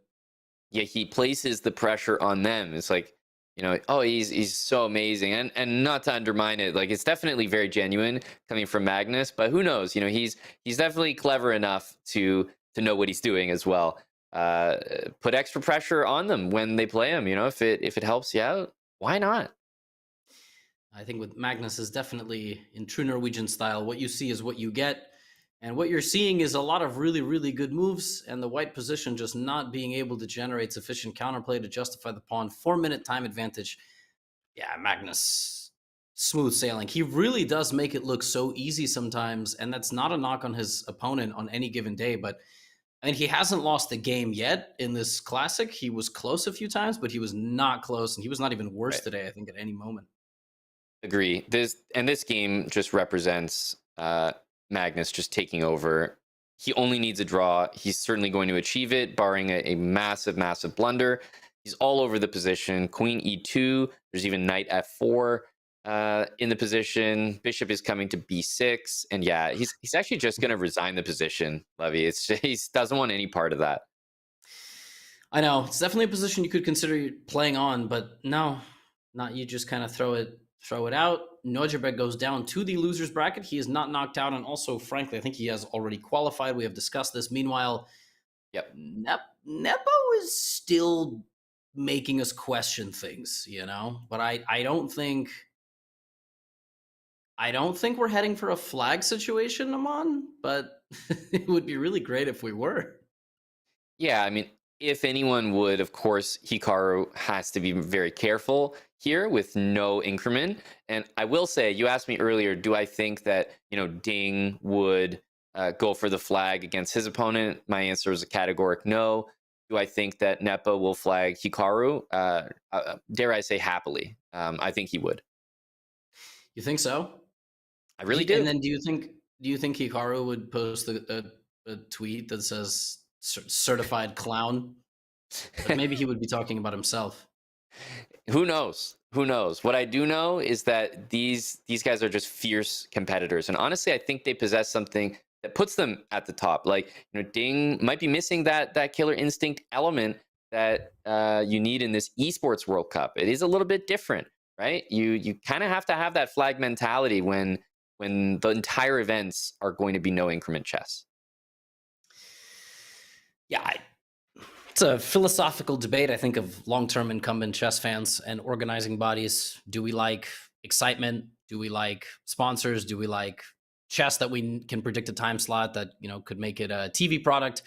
And that would involve flagging and not endless increment. And by the way, we might not even have to get to that because Jan has built up a very nice king walk and is putting a lot of pressure here. Agreed. Yeah, king have, like, b5 doesn't knight do f5 it. and like king b5 type of stuff. Like, I don't. Kind of cool.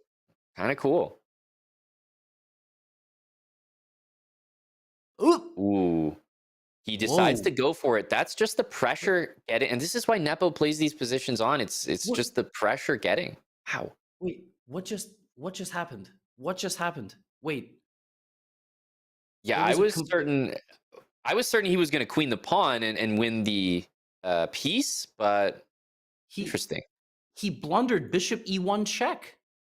And now the knight, I think, is coming back, and the black king the white king is in a vortex where it's not going to be able to properly help escort the pawn to the queening square.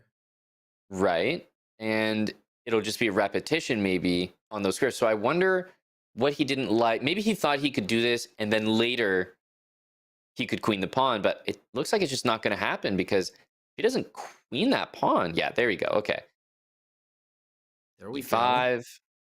Obviously, Hikaru was trying to get rid of the pawns here, but I think the winning chances are significant because you would still get credit for a win here, Levy, if it was bishop knight versus bishop.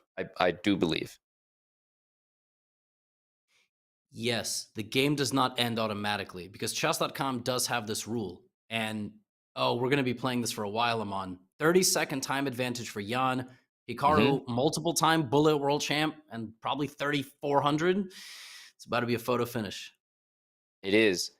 H3. I think he's trying to wait with the bishop because white's king can't move because of the bishop on d5. The bishop can't move because of the knight. And the knight doesn't want to move because it stops king e5. So white's pieces are great, but guess what? They can't really move. Honestly, this is Excellent technique from Hikaru, and now it should just be a draw. The Black King is going to Ooh. get in, but is there any way Bishop for... E1. Bishop E1. And trading the bishop for the knight in that previous position would have secured the draw, putting the king on H8. And we would have really seen if it was going to be a dirty flag.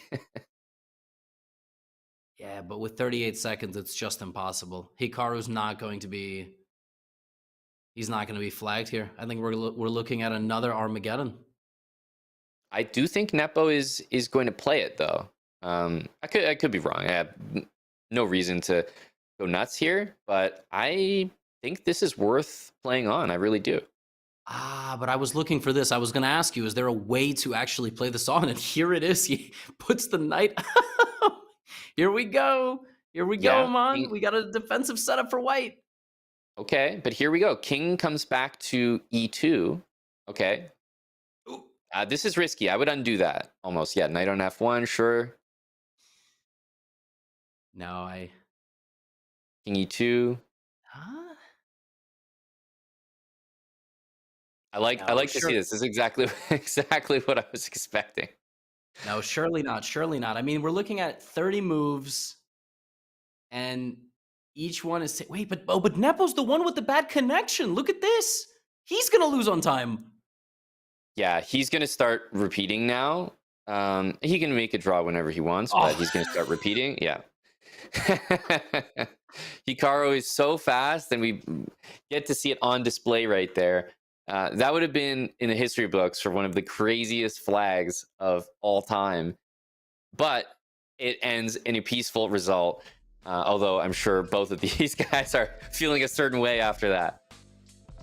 I gotta tell you, man, Hikaru could have went to like H3 and queen the pawn, and he might have made it. Well, the thing is, if Hikaru only has a bishop, he wouldn't get credit for a win if he doesn't have the pawn. You're right. Yeah. You're right. So you're right. It was tough for him to win. So he was doing the right thing. If Nepo overpressed from there, I do agree Hikaru probably would have flagged him, but Nepo tried his luck and realized, I can't flag that guy. He's too fast. So Nakamura and Nepo are tied after that result, which means we do have Armageddon upcoming between those two. Magnus Carlsen, we saw the emphatic victory there. Really smooth game, honestly, after a kind of a tricky opening, but he came back really nicely. 3-1 the final. So he moves on to the winners final, and Hikaru and Nepo upcoming Armageddon. I think that one will definitely not disappoint. For sure. And I think knowing Hikaru, I mean, he generally always goes for black. He's a big believer in this 2 out of 3 result kind of system. And yeah, you're absolutely right. I totally forgot there's different bullet rules, like international versus chess.com versus, let's say, Lichess, for example. Like there's all sorts of different rules for flagging. So yes, you're right. Hikaru would have actually not gotten any credit. But if that was at the World Rapid and Blitz and he had won on time, he actually would have won the game, I'm pretty sure. So that's right. Well, we have... what is it? Abdusattorov. That's the other addition here to the bottom of the bracket. Levy, we now see him slotted in to the losers quarterfinals. So it's his first loss in the event. Yes, he goes to the losers quarterfinals, but he waits, right? He sits there and he says, all right, you guys battled it out. Fedoseev, Artemiev are going to move on to face Abdusattorov. And of course, the other losers quarterfinal will feature whoever loses this Armageddon between Hikaru and Nepo. And as we've been discussing, Aronian and MVL is such a key matchup in that losers bracket, Levy, because both of those guys need to win to forge their path to the Esports World Cup. Yeah, big things in the losers bracket. The winners bracket playing mostly for content at this point. Nodirbek, the only question mark remaining, and he still secured enough points that it doesn't really matter. We have Magnus, we have Hikaru, we have Nepo, the top 3 actually in the overall standings as well for the qualification. Right. And we just got word that Jan Nepomniachtchi outbid Hikaru with an aggressive bid, 6 minutes and 41 seconds versus Hikaru's 10 minutes. And that means that Hikaru gets white. He does not get draw odds. Maybe, Aman, Jan did this because he knows how much Hikaru likes to play black in this format. The 3 minutes and 19 second advantage is a lot of time. It is a lot. we can remind everyone the Armageddon format and what this bidding is all about. We just went through this, so hopefully it'll be reasonably familiar. But those bids, I mean, Hikaru bid 7 minutes 41 seconds. Jan bid 6 minutes 41 seconds. So they had similar ideas, but Jan went lower, which means Jan has the privilege of playing with Black. Why did the players both want that privilege? Because if it's a draw, Black wins the entire match. So full 10 minutes for Hikaru since he was outbid. And I don't know if he'll be that upset. You know, that's a big time edge. However, as we've talked about, Levy, Jan Nepomniachtchi is simply one of the quickest, not just like speed at the end of the game, but he's one of the quickest players throughout the entire game, maybe in the world online.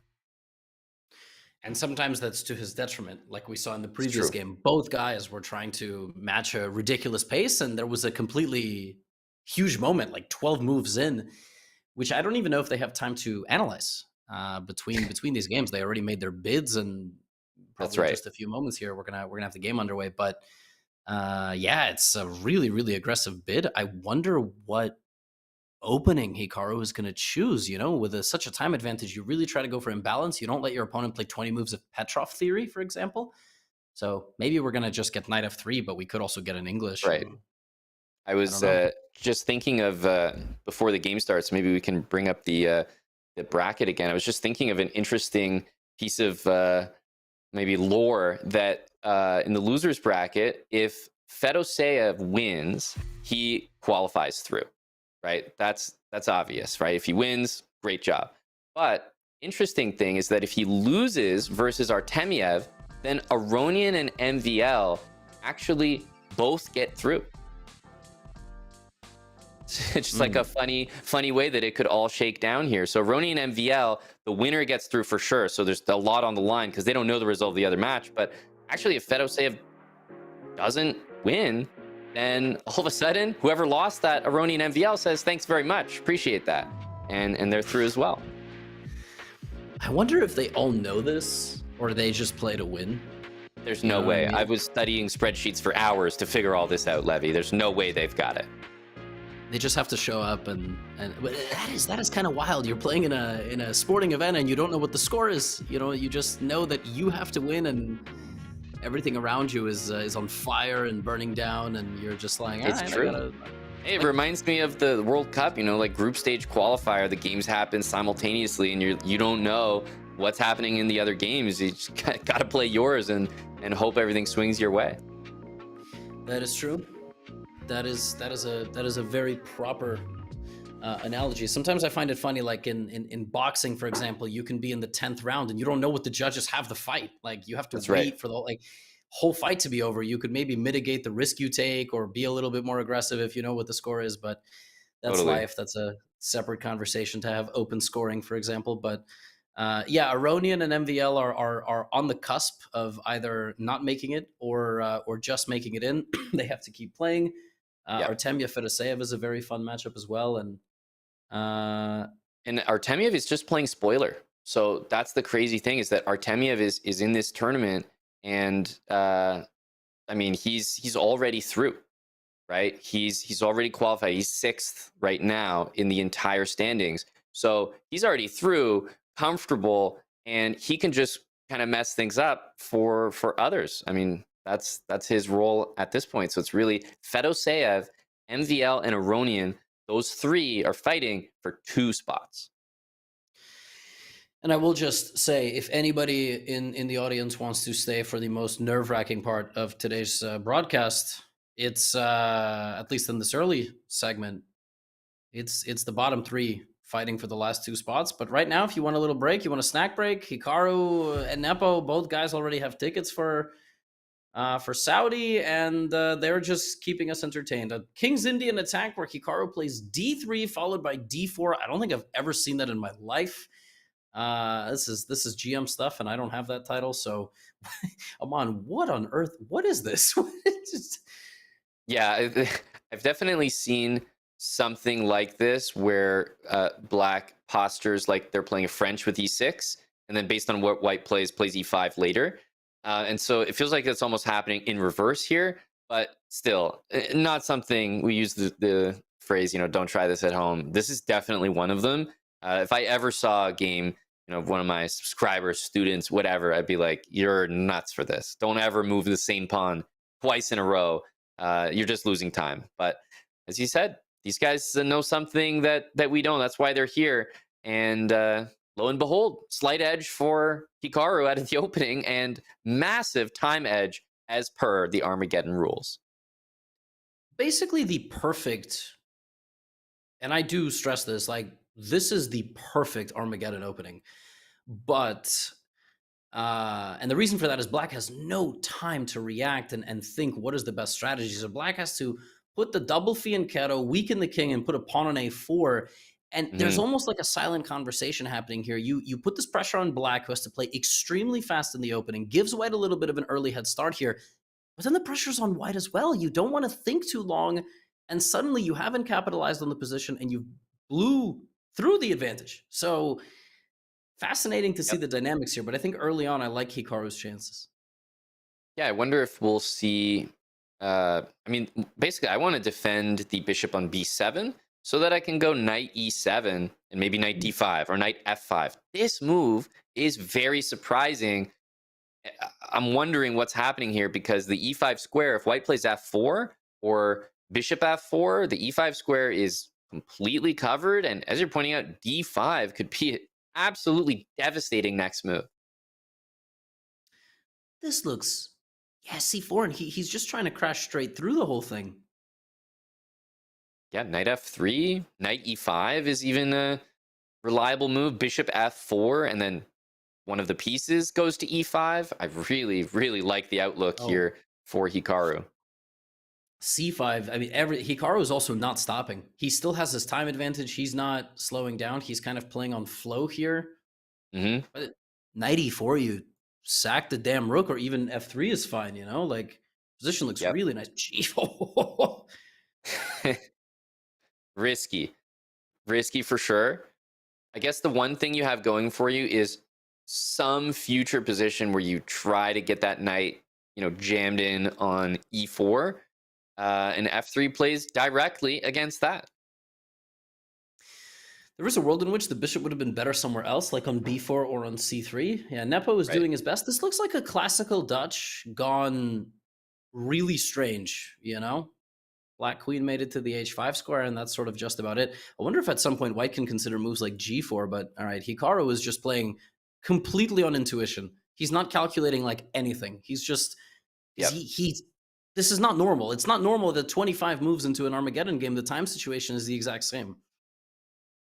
That's true. Both of these guys are very quick, natural players, and I do feel like there's a competitiveness between them that they almost don't want to be. It's like a bit of a psychological game that if one of them is playing very fast, you're like losing the psychological edge if you're not keeping up. It's like, what, you can't keep up?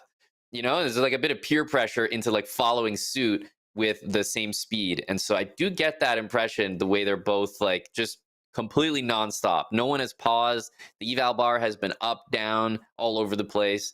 So bit of a mental game as well. I think when you fall into that trap against Nepo, though, you're playing his game.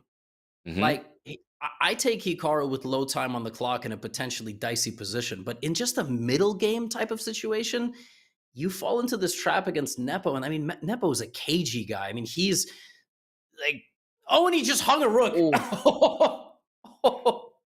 Wow. So the timing of that was so crazy because King H1, King G8 were played, and it almost looked like they were shuffling. And Nepo was like, sure, I'll shuffle, right? You got nothing.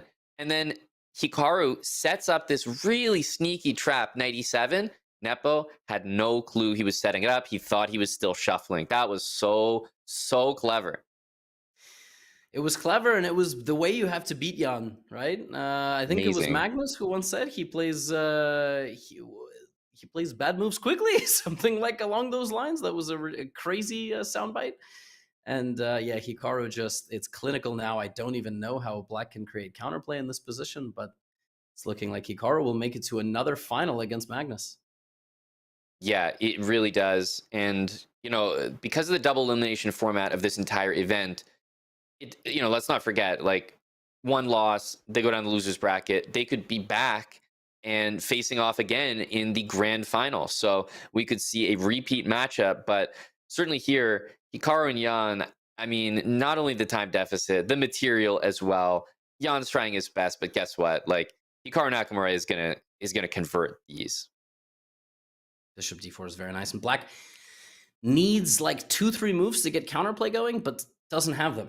First of all, the bishop is targeted. Second of all, you can't move the f-pawn because your knight is hanging.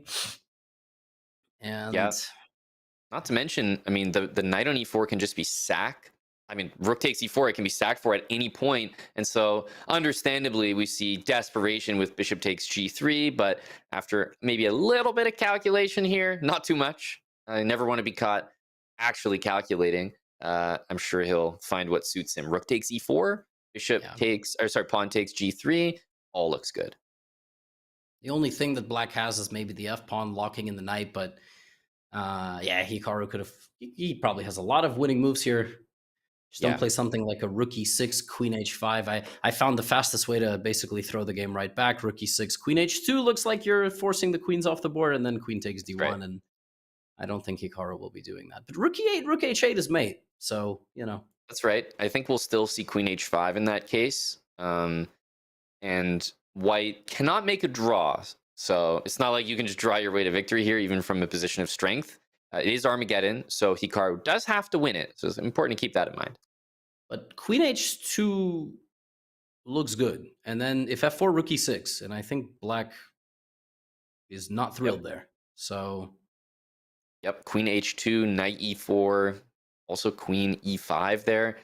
Let's see what he's come up with, because knight e4 will be played. And then is it rook f1? And I think he might want to just sack the rook on e4. That's it. Yeah, rook e4, the threat is to take, as Hikaru would say. Also d6, and then pawn takes c6, and black just cannot defend against everything. True. Yeah, and bishop to a1 and queen b2 if you want to set up more mating ideas. This is just pick your poison. He's got 2.5 extra minutes. It's just not going to happen. There are still very, very vague outside chances to screw this up, but at this point, it would just be impressive, I think. Clean. Yeah, queen g4, queen g2 available to just offer that trade, and black cannot maintain the defense of the f5 pawn in that case. So maybe that's in play as well. And queen goes back, and the most annoying thing about this position is that it's not over. Like, it's true. It's true. And by the way, I also want to point out that I think Nepo would stand to really do well in this position if time was lower. Like, this could be actually tricky. It's just that there's so much time to double check everything as well. So it's completely winning, plus you got all that extra time, but give each side 30 seconds, and this is still pretty wild. Yeah, easily. But yeah, like you said, with this much time on the clock. Also here, white is threatening, you know, things like rook h6, which you don't have to play, but black has 0 counterplay afterwards, and the pawn goes to c7. So yeah. Okay, now you're not threatening it. By the way, you might still be in a world where it's still winning somehow because you have some way through with the pawn, but obviously you never do that here, and you it's easier to sacrifice Hikaru's pieces than your own. Yeah. A4? Like, yeah, I was like, I think I might just play a4 here. Yeah. I feel like a4 is the type of move that I would feel ready to play, but also it's the type of move that you want to see as black, because then you start to play f4, maybe g4. Yeah, I can totally see myself losing this with white. This is not a guarantee. Like, you still have to play some very good moves, and Hikaru is, but I'm just saying it's not a gimme. I think we definitely take for granted when we have 28-13 and 28-29 on the screen that it's just completely over. I think most of the chat members would find exquisite ways to lose this with both colors, myself included, by the way, depending on the time situation. But this looks, I mean, rook b8. Yeah, Hikaru is just being ultra precise. This is the part of the Armageddon where you did what you were supposed to do. Jan overestimated underestimated, overestimated the time discrepancy, and now white is just winning. And g4, queen h5, and the queen just enters the position finally. Rook b6 sets up indefensible checkmates, and queen e5 is available. So yeah, it looks too tough. Knight g3 hits the queen and is very likely to be played just because I really don't see anything else. But queen e5 covers the e2 check and also sets up like queen g7, queen h8 kind of simplification ideas. It's pretty funny how now, or that. Yeah, that's a great idea as well, of course. Ooh, rook c6, the dagger. that is a professional way to finish. I'll give you that. But queen e5 is also there, and it's over because rook g8. There's c8 queen even. Mm-hmm. It's nice to play someone else's winning position. That's like the most fun I have. It's just getting here is the hard part, but when it's plus 20, when it's m14, somehow it's more fun. Yep. And even if I was in this position playing it rather than spectating it, I would feel much more nervous with white. But just watching someone else handle it, you're like, oh yeah, that makes perfect sense. Oh yeah, of course, just do that, reduce counterplay. And I feel like Hikaru has done an amazing job because it's been seamless while we've been spectating. I'm kind of shocked he's taking so much time. Maybe he's trying to there's a4. Yep. At long last. I like it. Queen f5 is... That's the best. And you could not have done this earlier because the rook was on c8 attacking the pawn. This, we may see just a resignation in a couple moves, but Nepo, I will say, he doesn't quit. It's exactly what you want to see from someone in this format. Obviously this is over, but he's doing the right stuff. Hikaru just looking at the fastest way to promote all the queens and then stall the game out, but 800 moves not possible here. Well, there's still ways to get mated on the back rank, but I somehow don't think it's going to happen. Just make the queen. Yep. He makes Has it, to and be. that's it. And Hikaru gets it done in Armageddon. We remember he had to win that, but he certainly did. Really nice tactic earlier. I think he took advantage of both sides playing insanely fast and said, hey, let me set up this trap. Was not spotted by Nepo, so he does win and move on to the winner's final, which means, Levy, we are, I will say, privileged, entitled to another Magnus Carlsen, Hikaru Nakamura matchup in the winner's final. And unlike the NBA draft picks, we did not have a 1.8% chance of this happening. This is a very, very likely outcome given the semifinals, and we are, like you said, privileged and honored to be a part of it. Always fun, and I don't think we should take these days for granted. They've been hinting at retirement. One is going to be a father soon, so we don't know how many times we're going to get this, but every time we should savor the moment. Call your friends. Magnus and Hikaru are going to play in like 20 minutes. Or maybe exactly sooner. I mean, this is what it's all about, right? That matchup doesn't actually decide qualification spots, but I feel like that's a preview, Levy, of what could be the ultimate final of the entire competition. And I mean, it's just a rivalry that chess is looking forward to every single time it happens. So I can't wait to get into that. But we are going to move on from that. We are going to get set up for our next matchups. And I will say, before we take this short break, I want to remind everyone about not this tournament, but an upcoming tournament. That's right. Buckle up, because Norway Chess is almost here. That's 10 of the best players in the game, including Magnus Carlsen and world champions Gukesh and Zhu Wenjun. They will all compete for one of the most prestigious titles in classical chess and prize fund of over $160,000. The action begins on May 26th, and we're covering it all on the Chess24 streams. For everything else that you need to know about the event, visit go.chess.com/Norway25 or use !Norway in chat. And we will be right back to cover the upcoming matchups, but of course, Magnus and Hikaru.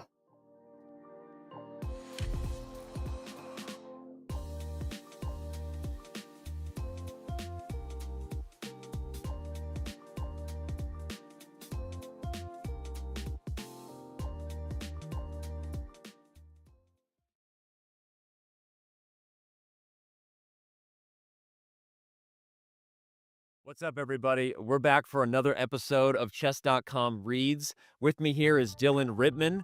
He is a senior product manager. He builds a lot of, well, you don't actually build things. What is it you would say you do, Dylan? I hide behind the developers that actually do the work and build the things. There you go. That's the best thing to do. Hide behind the developers. I'm hiding behind everyone else as much as I can. But we are now going to do iOS and Google Play Store reviews. We've done support tickets, Dylan. Those can get wild. We've done people who don't like getting closed for cheating, but today's going to be different, and I think you are the man for the job to answer for all the developers that you normally hide behind. So let's jump in. Let's do it. The best chess app so far. Used it for years and loved it. However, the frog screech on illegal move is just terrible. Please make it go away, or at least give option to mute that one sound only.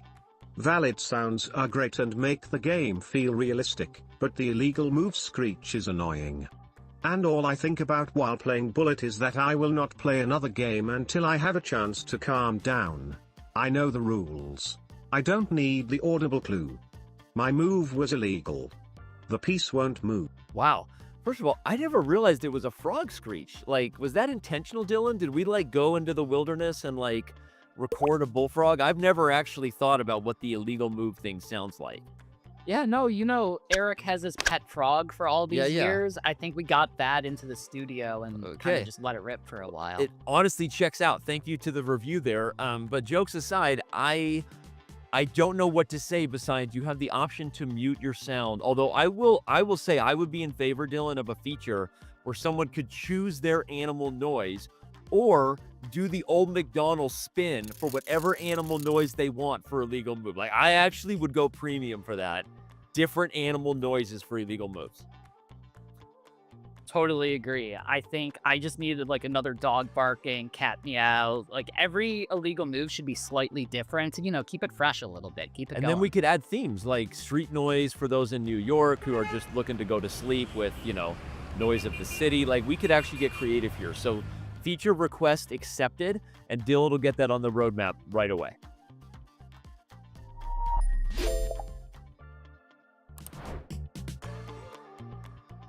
Can you handle it? Where grandmasters don't just move pieces, they cast spells.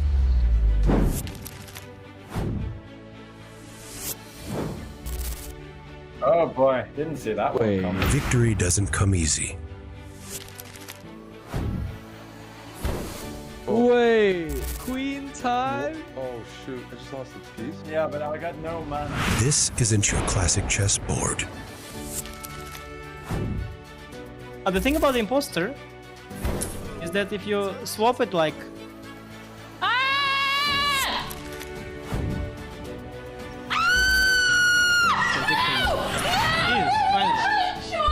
It's not just a game, it's a battleground of minds. Let's have some fun, Let's have some fun. When the greatest minds meet magic, anything can happen. On chess. Cast that spell, play for free. My name is Fabiano Caruana, and this is Google Autocomplete. What is Fabiano Caruana's favorite chess opening? Oh, I'll have to say the Archangel variation of the Ruy Lopez, which I made a video course on, and it's always been a favorite since I was a child. What does Fabiano Caruana do with C-Squared? That's the podcast that I co-host along with Grandmaster Christian Kirilla. We've been doing it for about 2.5 years, and it's been fun. It's the first time that I went into not just playing chess, but also talking about chess. So that was pretty cool. What is Fabiano Caruana's IQ? I have no idea what my IQ is. I don't know. I've never taken a test, as far as I know. I have no idea. What would be your guess? I don't even want to guess or know. Either whatever it is, I have no interest in knowing it. Has Fabiano Caruana ever won a world championship? I have not won a world championship. I've played a world championship, but I didn't win it against Magnus in 2018. That was the one time that I played the world championship. What was Fabiano Caruana's career highlight? I think this is similar to the last question. My career highlight was winning the candidates in 2018, and that qualified me for the World Championship.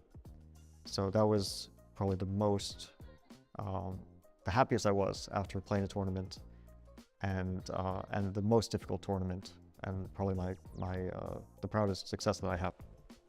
How tall is Fabio Caruana? I think 169 centimeters. I guess that's either 5'6" or 5'7", 169 centimeters. Did Fabio Caruana go to college? I didn't go to college. I never went to college. I never went to high school. I went to school until I was 12 and then I stopped. I was done with it after that. Is Fabiano Caruana Italian?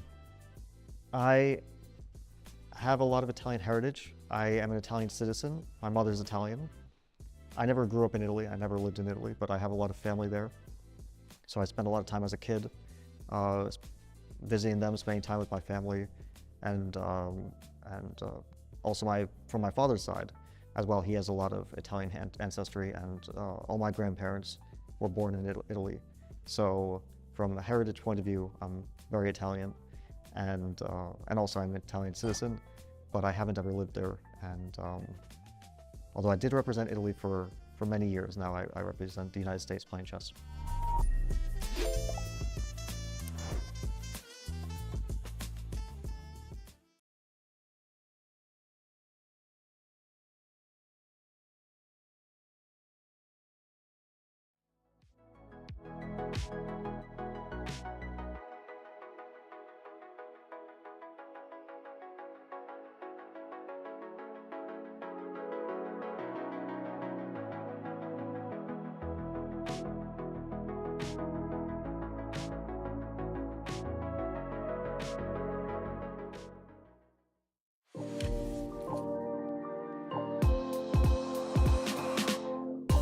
Welcome back to the 2025 Chess.com Classic. On Hamilton here with Levy Rosman. Levy, we just saw some exciting games, but I feel like the best is still to come. Obviously, in the losers bracket, things are heating up, but also, I mean, Magnus and Hikaru. Let's take a look at this bracket. And Levy, Magnus, Hikaru, any predictions based on what you've seen so far? Listen, so far so good on the winners bracket side of things. Magnus showing up, doing what he does best, very dominant victory. Didn't have to work super hard, whereas Hikaru had to work quite hard to outwit Nepo. That was a very back and forth matchup. But this is El Clasico, and last time they played him on, it was all Carlsen. That's how it felt. Yep.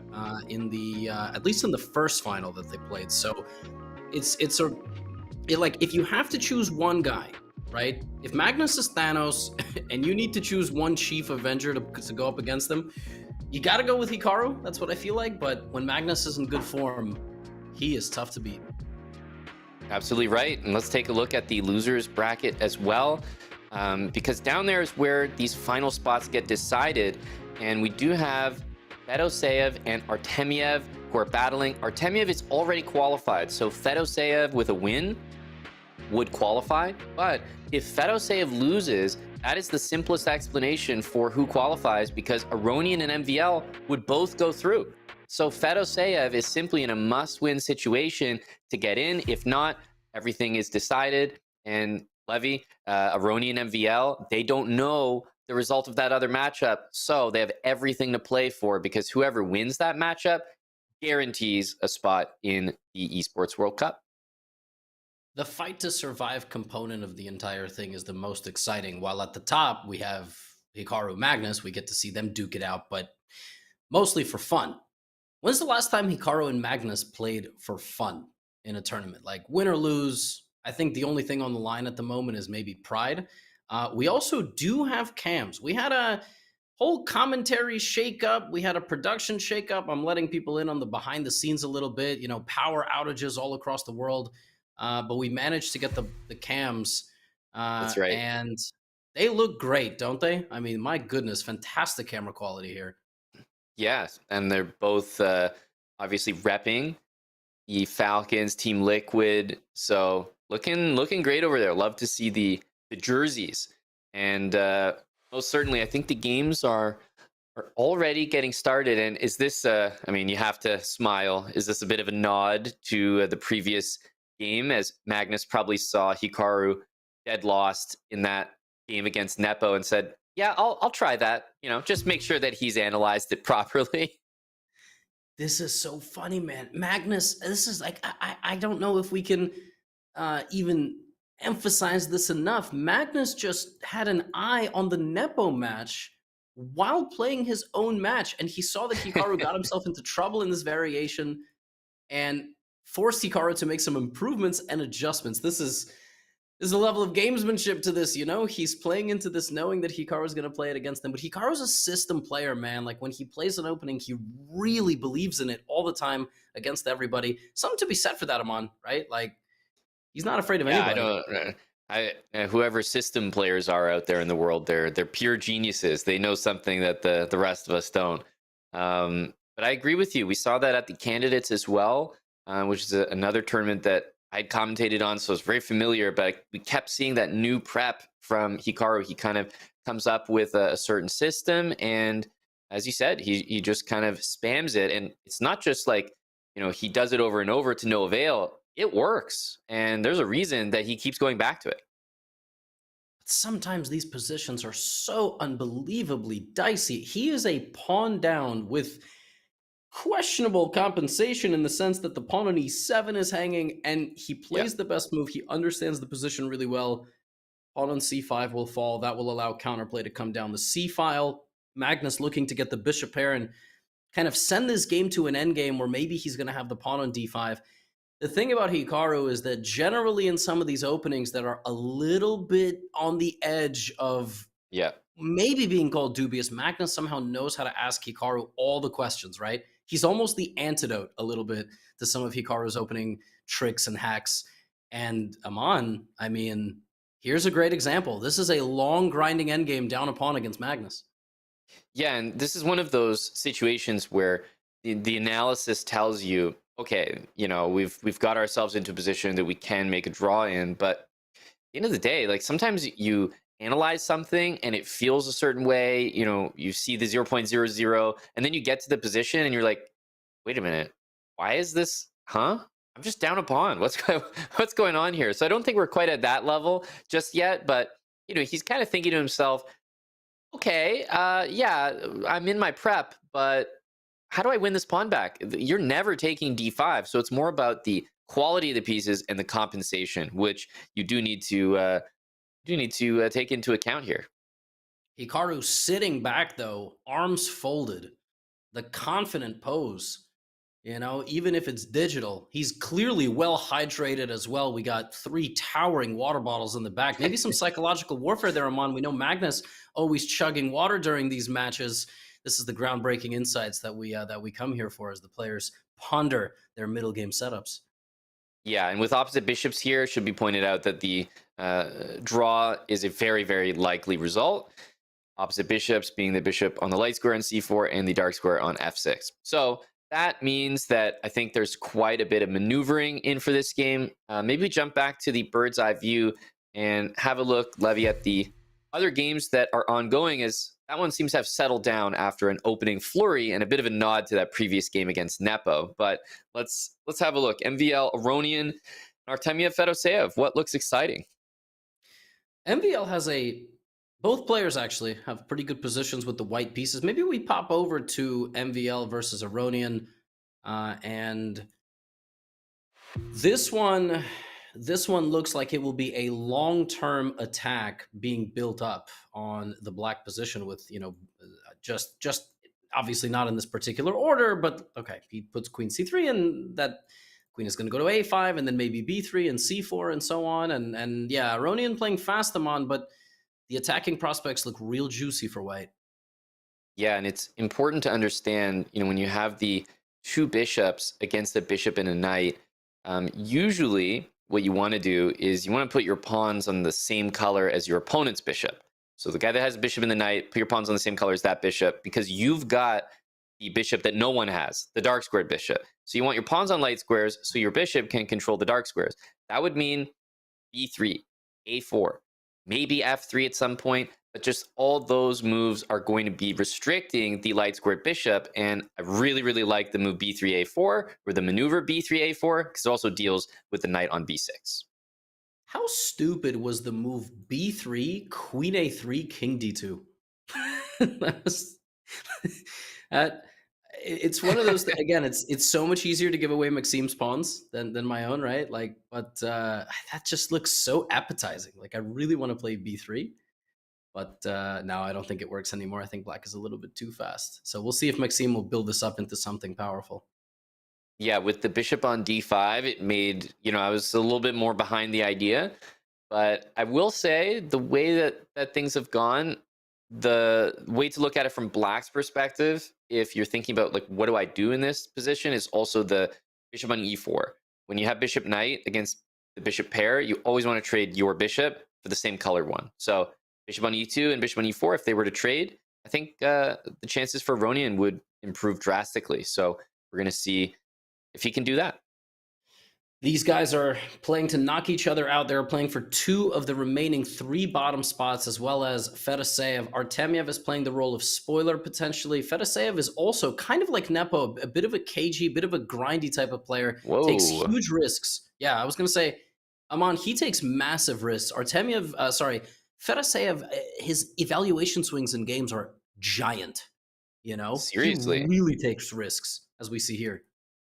Yeah, it's interesting that rook e1 is like highlighted as the best move. I mean, we have an f7 pawn that can be taken every which way, and that immediately tells me something went wrong in this opening phase, because Artemiev can gain a tempo with rook d1, rook e1, f7 is hanging. Like, this should be a almost winning advantage for Artemiev already. But it's insane why is it not rook fe1? Like, I know. Why would you so sandwich weird. in your own rook? That does not feel natural to me, but there's got to be a tactical reason that the f2 pawn just needs protection, right? But like rook e1, bishop c5, right? That's probably the point. Yep.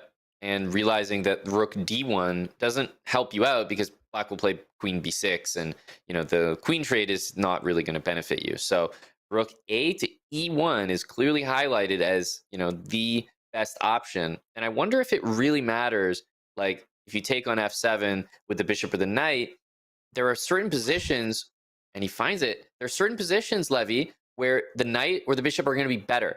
And those positions are going to depend on the reaction to this move. So that's why it's so smart to play the rook first, get to see how black defends this bishop, and then take with the piece that makes the most sense.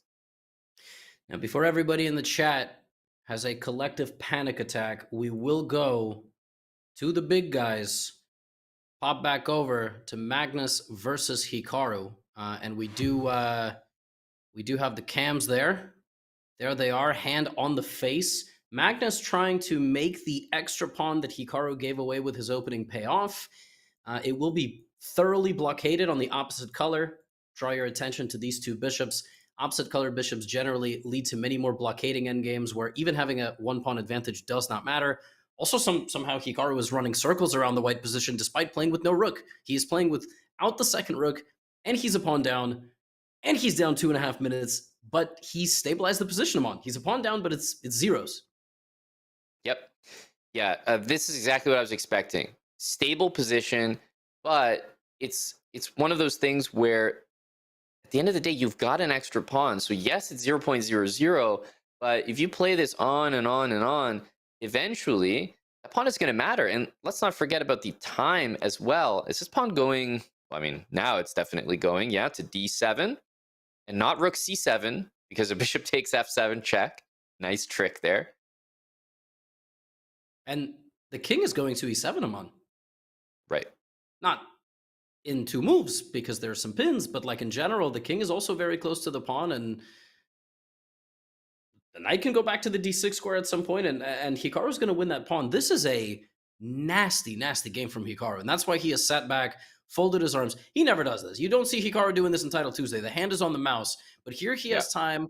He's perfectly in camera frame, beautiful lighting, great Falcons jersey there, and that's a flex. That's the flex. Yeah, there you go.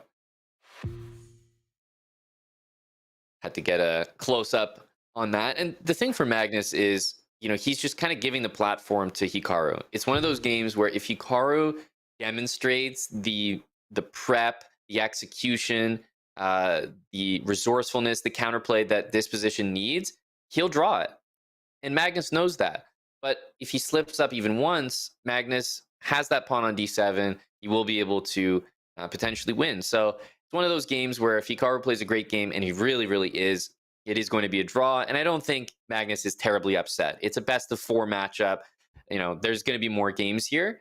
And Hikaru's up to task. This is sort of a test, I feel like, that Magnus has thrown at him. He said, I saw what you played against Nepo. I just want to make sure you've studied it. And hey, it looks like he did. So he passing the test so far. Yeah, I love it. It's definitely a big win for Hikaru in the first game. So far. There's still a lot of chess left to be played, but let's put it this way. It was 8.5 minutes to 5 just moments prior. Magnus not maneuvering in the best possible way, and they're both down to 4 minutes. And I mean, that extra pawn, Aman, it walked to d7, and it's going to be captured. And White does not have any advantage. And Hikaru once again showing that you can play the Mirror Queen's Gambit against literally the best player in the world and get a completely seamless game. But still don't try this at home. Yeah, and, whoa! Bishop g5? What? But Magnus almost sat in like immediately. He knew he made a mistake. He was like, what the heck did I just do? I'm in shock, speechless here, Levy. That move is a double question mark. Bishop g5 is a simple pin, and Magnus is just sick. Like, he can't believe it. Like, it's almost like he lost. He thought, oh, he's equalizing, so let me think I can do whatever I want here. Worst case is a draw, and he doesn't even calculate knight d2. He just plays it in stride. What a blunder! Yeah, I mean, this is the knight moved in front of the king and just gets pinned. Magnus calculated some sort of knight takes f2. He can't believe it. He's disgusted. Sitting back, drumming on the table, and now, Aman, he has to summon the will to fight for a draw. He is no longer fighting to prove any advantage. He's fighting not to lose the game in the next 5 to 6 moves. Oh my goodness. Yeah, he's trying to set something up on like f7, maybe, but I mean, it's just not going to happen. So I guess what, bishop takes d2. There's no f5 after that to strengthen the knight. So, I can sort of see where he's coming from here. Let's not give up on this just yet. I mean, the fact that he found the best continuation in about 20 seconds while completely tilted after a blunder is remarkable. Why did he have to give up the f pawn?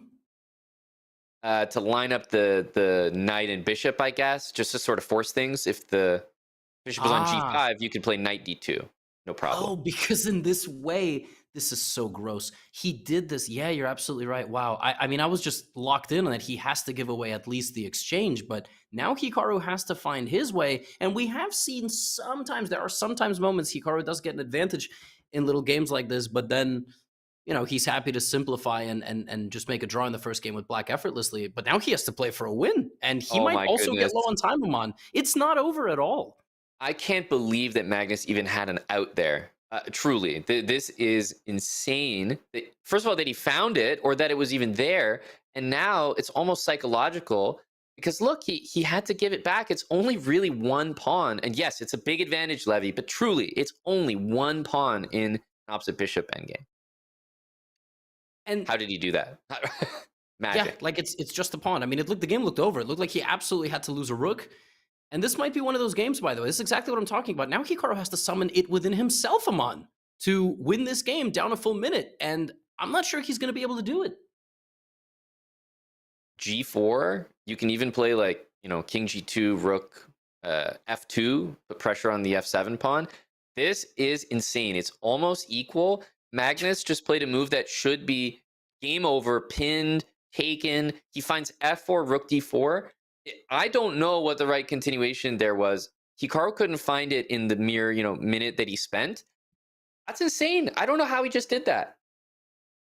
When he played knight d2, I looked at the position. I went, you pin the knight to the rook, and White has to lose an exchange. And now Magnus has just, like the Terminator, summoned himself back And he's almost doubled up Hikaru's time. Hikaru is burning the time now because he can't believe what's gone wrong. He was supposed to be easily winning. And there's no increment as well. So, obviously he can make a draw whenever he wants. It's Hikaru's in control. But just saying, you don't even have time to play for here.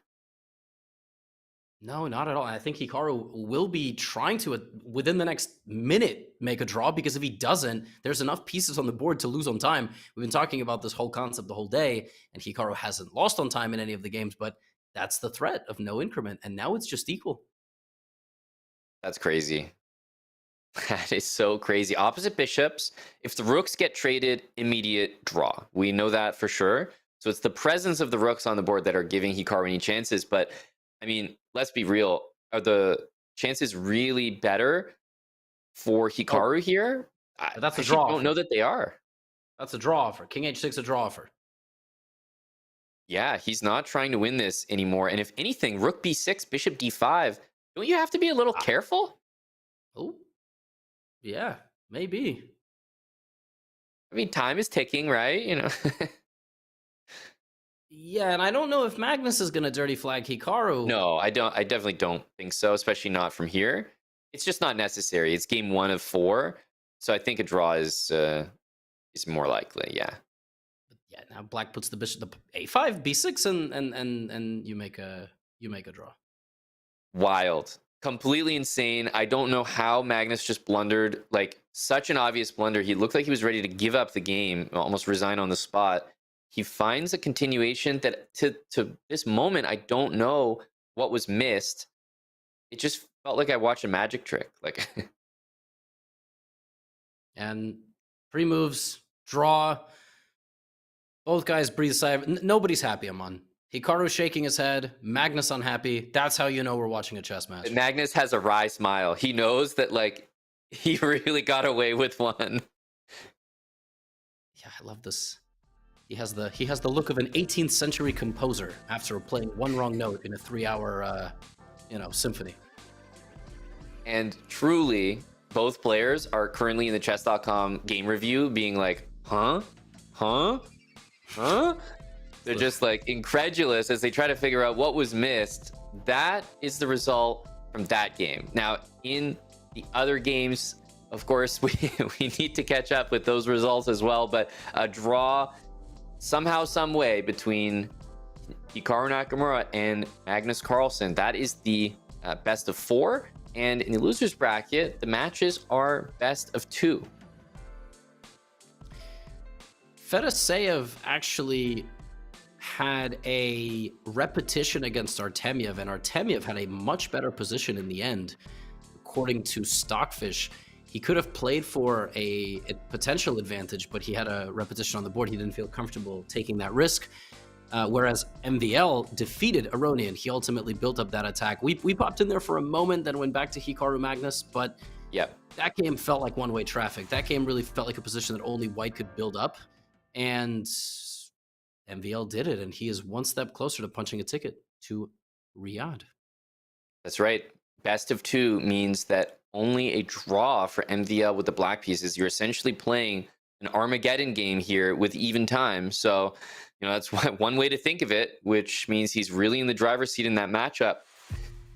We haven't really talked about how crazy it was that Fedoseev survived against Artemiev for a draw, right? That was insane. We dropped in on a completely lost position. So incredible recovery. Magnus and Hikaru on screen there, as you pointed out, no one's happy after that last matchup. They're just both disgusted with the game, and we move on to the next one. This one, A6, played by Magnus. This is a very, very common system with White. Probably the strongest player to play it all the time at the highest level, especially in classical chess, is Vincent Keimer, but Hikaru playing this as well. He just played this against Nepomniachtchi. Bit of a sideline chosen from Magnus to play pawn to A6. And now Hikaru responding with D4. I've played this myself, and I'm always fascinated watching the best players in the world play it because they play it at such a high level. All the different pawn transformations, all the different captures. Magnus not looking to equalize. I think Magnus is actually looking to put up a big fight here. Yeah, and you pointed out, in the previous matchups that we've seen with Hikaru, he's such a specialist in these b3 systems. This one is a little bit different. It's kind of transposing back into more of a d4 kind of game, but b3 anything just says Hikaru Nakamura. And I guess we'll see him castle here. And I wonder if we'll get bishop takes on c3. It's kind of a weird position to play 2 bishops against 2 knights, but the bishops don't have the most scope. No, this is a really interesting concept from Magnus. I was saying he's not playing for equality. He's playing for what he's just killed the game in the first 10 moves. And the interesting thing about this is at some point, there might be a knight e4 move that happens. If it ever does happen and the bishop and knight trade, advantage to Magnus. I mean, he's half asleep at the moment. Like, he's just trading rooks. Like, I don't think he's concerned about this position at all. What a moment from the world number 1. He traded everything. 20 moves-ish. Everything's been traded. Rooks, bishops for knights. Yep. White's got absolutely nothing. Yeah. And the reason that we're speaking about, White having nothing, Magnus in cruise control, like how come Hikaru's not in cruise control? Well, it's generally because you kind of look at the guy with the white pieces as having a bit more responsibility or interest in playing for an advantage. You move first, and having the white pieces is an advantage in chess. So Hikaru may look back on this game and just be like, well, I didn't really get much out of this, right? There was no real push for a win. Now, that being said, they're still going to play this on. Let's see what happens. But I envision this endgame maybe going even in Magnus's direction. Got to be careful. Easily. Well, maybe not after that, but yeah, this is going to be a likely draw. If the queens come off the board and you get bishop versus knight with 5 pawns each, would be quite impressive for black to put pressure. But this was definitely not the game that Hikaru was hoping to get with white. I just think he's going to have to change it up in the second white game. Well, I definitely agree with that. This is very, very simple. I don't think Magnus is overly concerned. I will just say that I don't particularly agree with that last decision. And I could be dead wrong here, but just saying, I don't agree with it. I do feel like white is left with the better bishop, of the one, like the bishop's hitting the pawn on d5. It's going to be a draw regardless, but still, I thought that was an odd decision to take the dark squared bishop, which didn't really seem to be doing that much.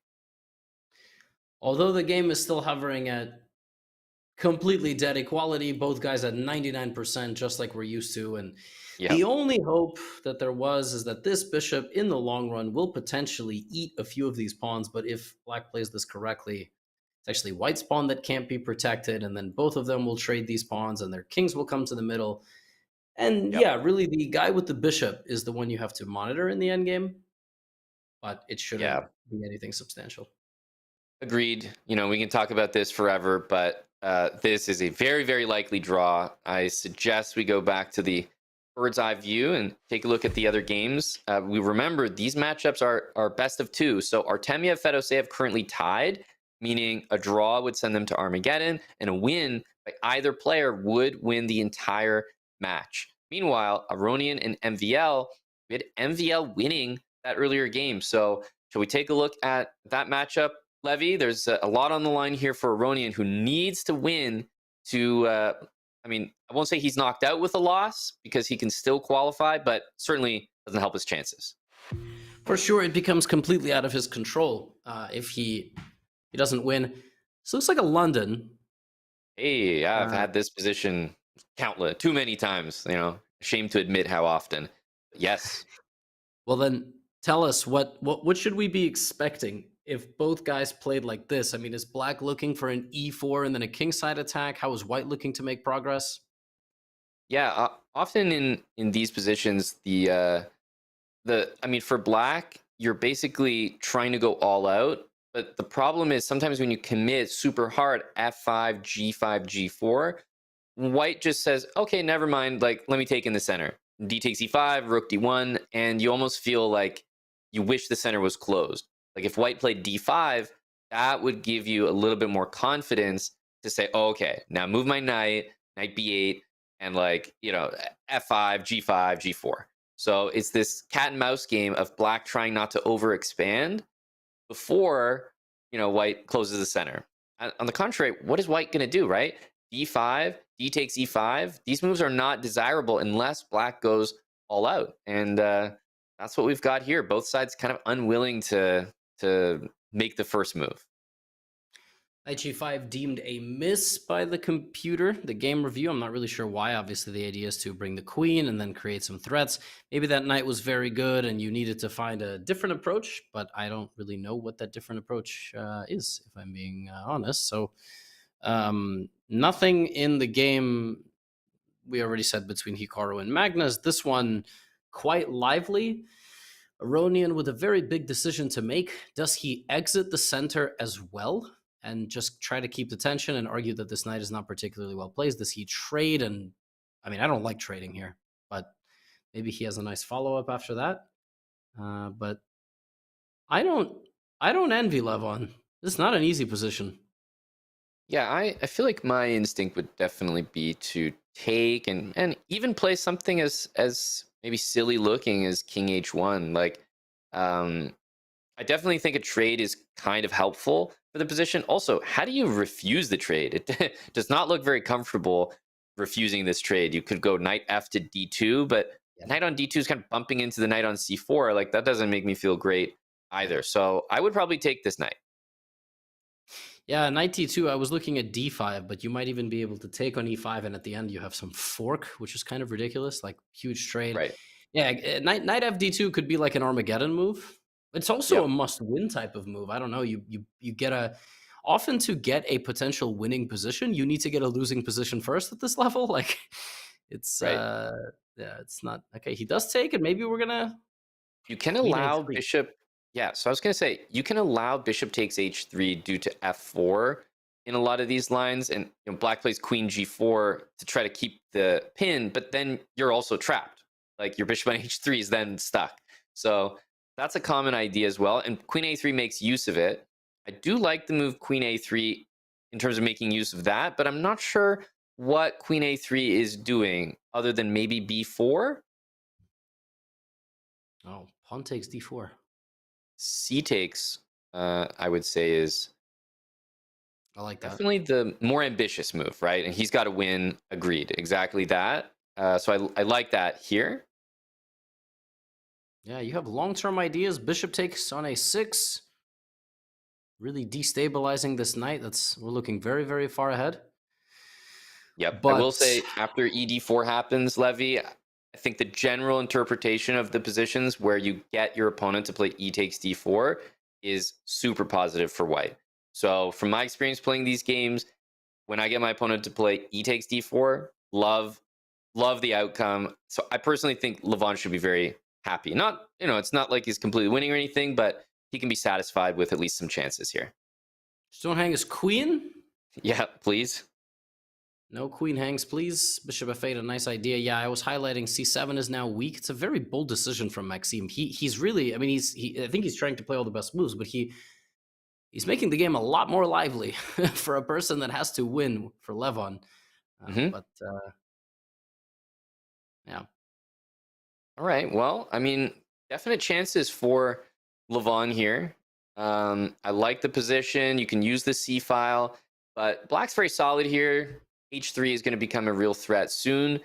And, how do you really break through is the other question. So definitely a position that I think Levon can win from, but winning on demand when you don't really have any advantage to speak of, difficult. Let's quickly show Fedosey or Temyev, who are in a game that will be going for a very, very long time. It's very tense. Their first game was also a draw. Good chance that this makes it into some sort of an Armageddon, I would say. And like you've said, it's a best of two. But Aman, I mean, it's kind of tough to choose a game because even Hikaru and Magnus have like 7 pieces left on the board. So yeah, I was actually thinking like maybe we jump into that game just for a sec, because first of all, it just might end pretty soon, but also there may be just some final outside chances here because, for example, the white king is about to take the pawn on g5, And it's been a draw the entire game. We've been monitoring. We would have jumped back here if something serious.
welcome back. 2025 Chess.com Classic. I'm also, Levy, welcoming us back as well. So welcome back to you, Levy. Yeah, welcome back, Amon. The last thing I remember is I believe you were saying something, and then I looked to my left, and everything went down. Everything. I mean, I thought it was my fault. I thought it was your fault. I thought there was another power outage. I mean, I've been in a lot of power outages recently, you know? So yep.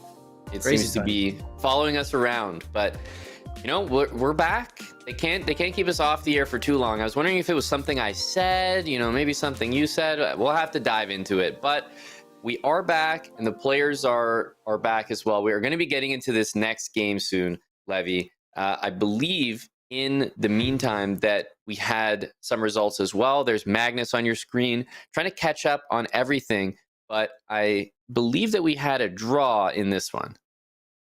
That game did, in fact, end in a draw. The move b5 had just appeared on the board. It was a bishop and 3 pawns versus knight and 3 pawns endgame. And I think actually there was peace in the Fedoseev-Artemiev game as well. No, actually, Fedoseev won. So in the losers bracket, as we take a look here, we see that Fedoseev beat Artemiev in that final game of the best of 2. So no Armageddon needed. And MVL, I mean, usually when you're in a situation like Aronian, you need a win. MVL actually gets the win because Aronian probably went all out in that one. So the losers quarterfinal matchups are set. Abdusattorov, Fedoseev, Nepomniachtchi, and Maxime Vachier-Lagrave. And that does mean that Fedoseev and MVL take the final 2 spots. We have to jump back into the live game. But the matchups are continuing today only with this one here. We have Hikaru and Magnus, full focus on this one, Levy, but the final 2 spots for the Esports World Cup were determined. Oh, yeah.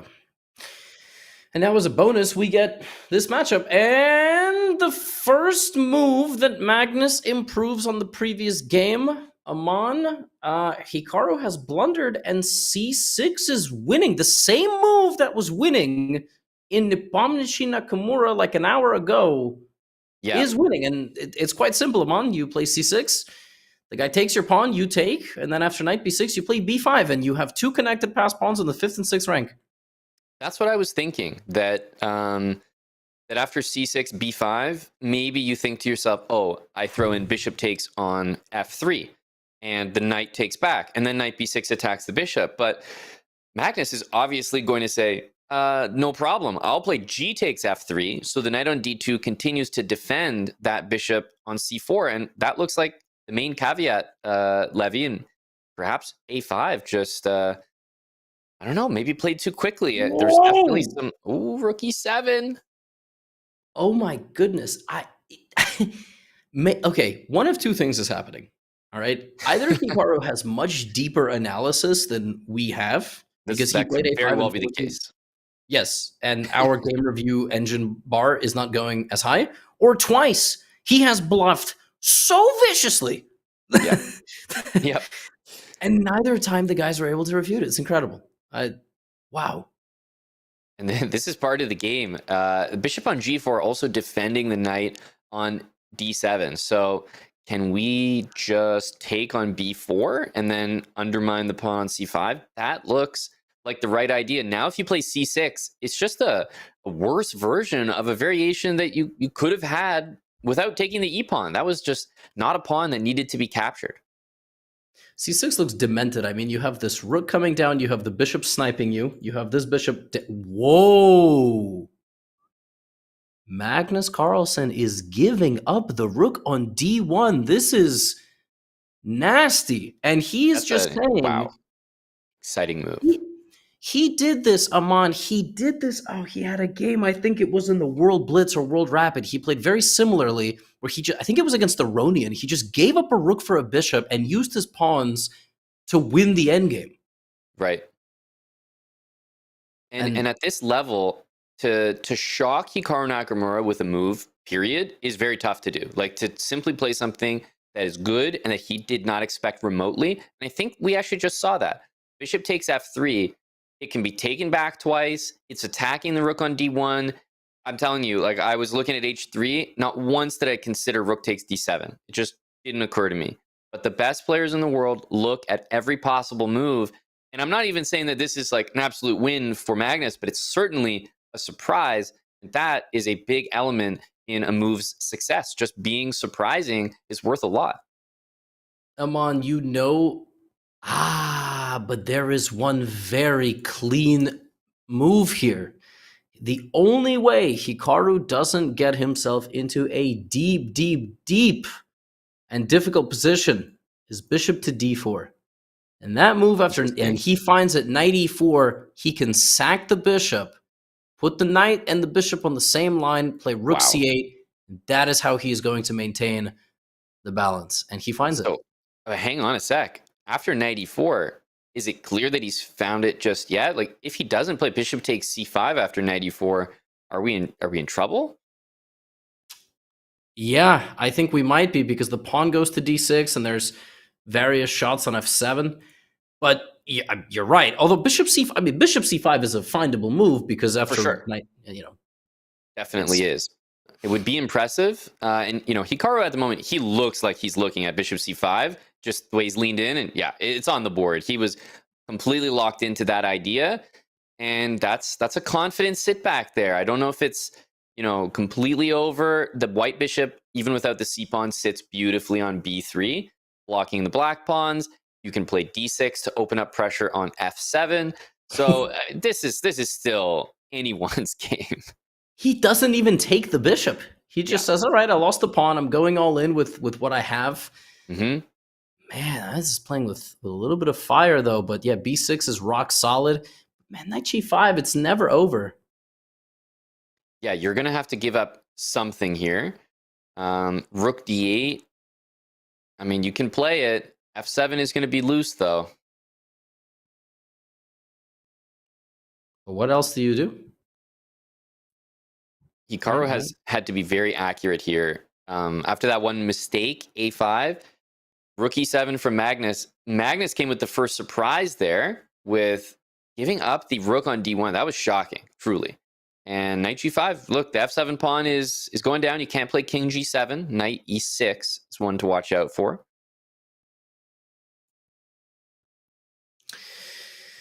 I think there is just not enough material for a truly devastating attack. I think Hikaru is very, very good at coming up with concepts like h6, knight takes, and then getting the king out of the way and kind of walking it forward. But he just has to stay focused. That's really the thing in one of these games. You relax for a second, and there's some trick, and this pawn is 2 squares away from queening. The opposite colored bishop endgame, we should point out here, Amon, if it was rook and bishop versus rook and bishop with a pawn on d7, not easy.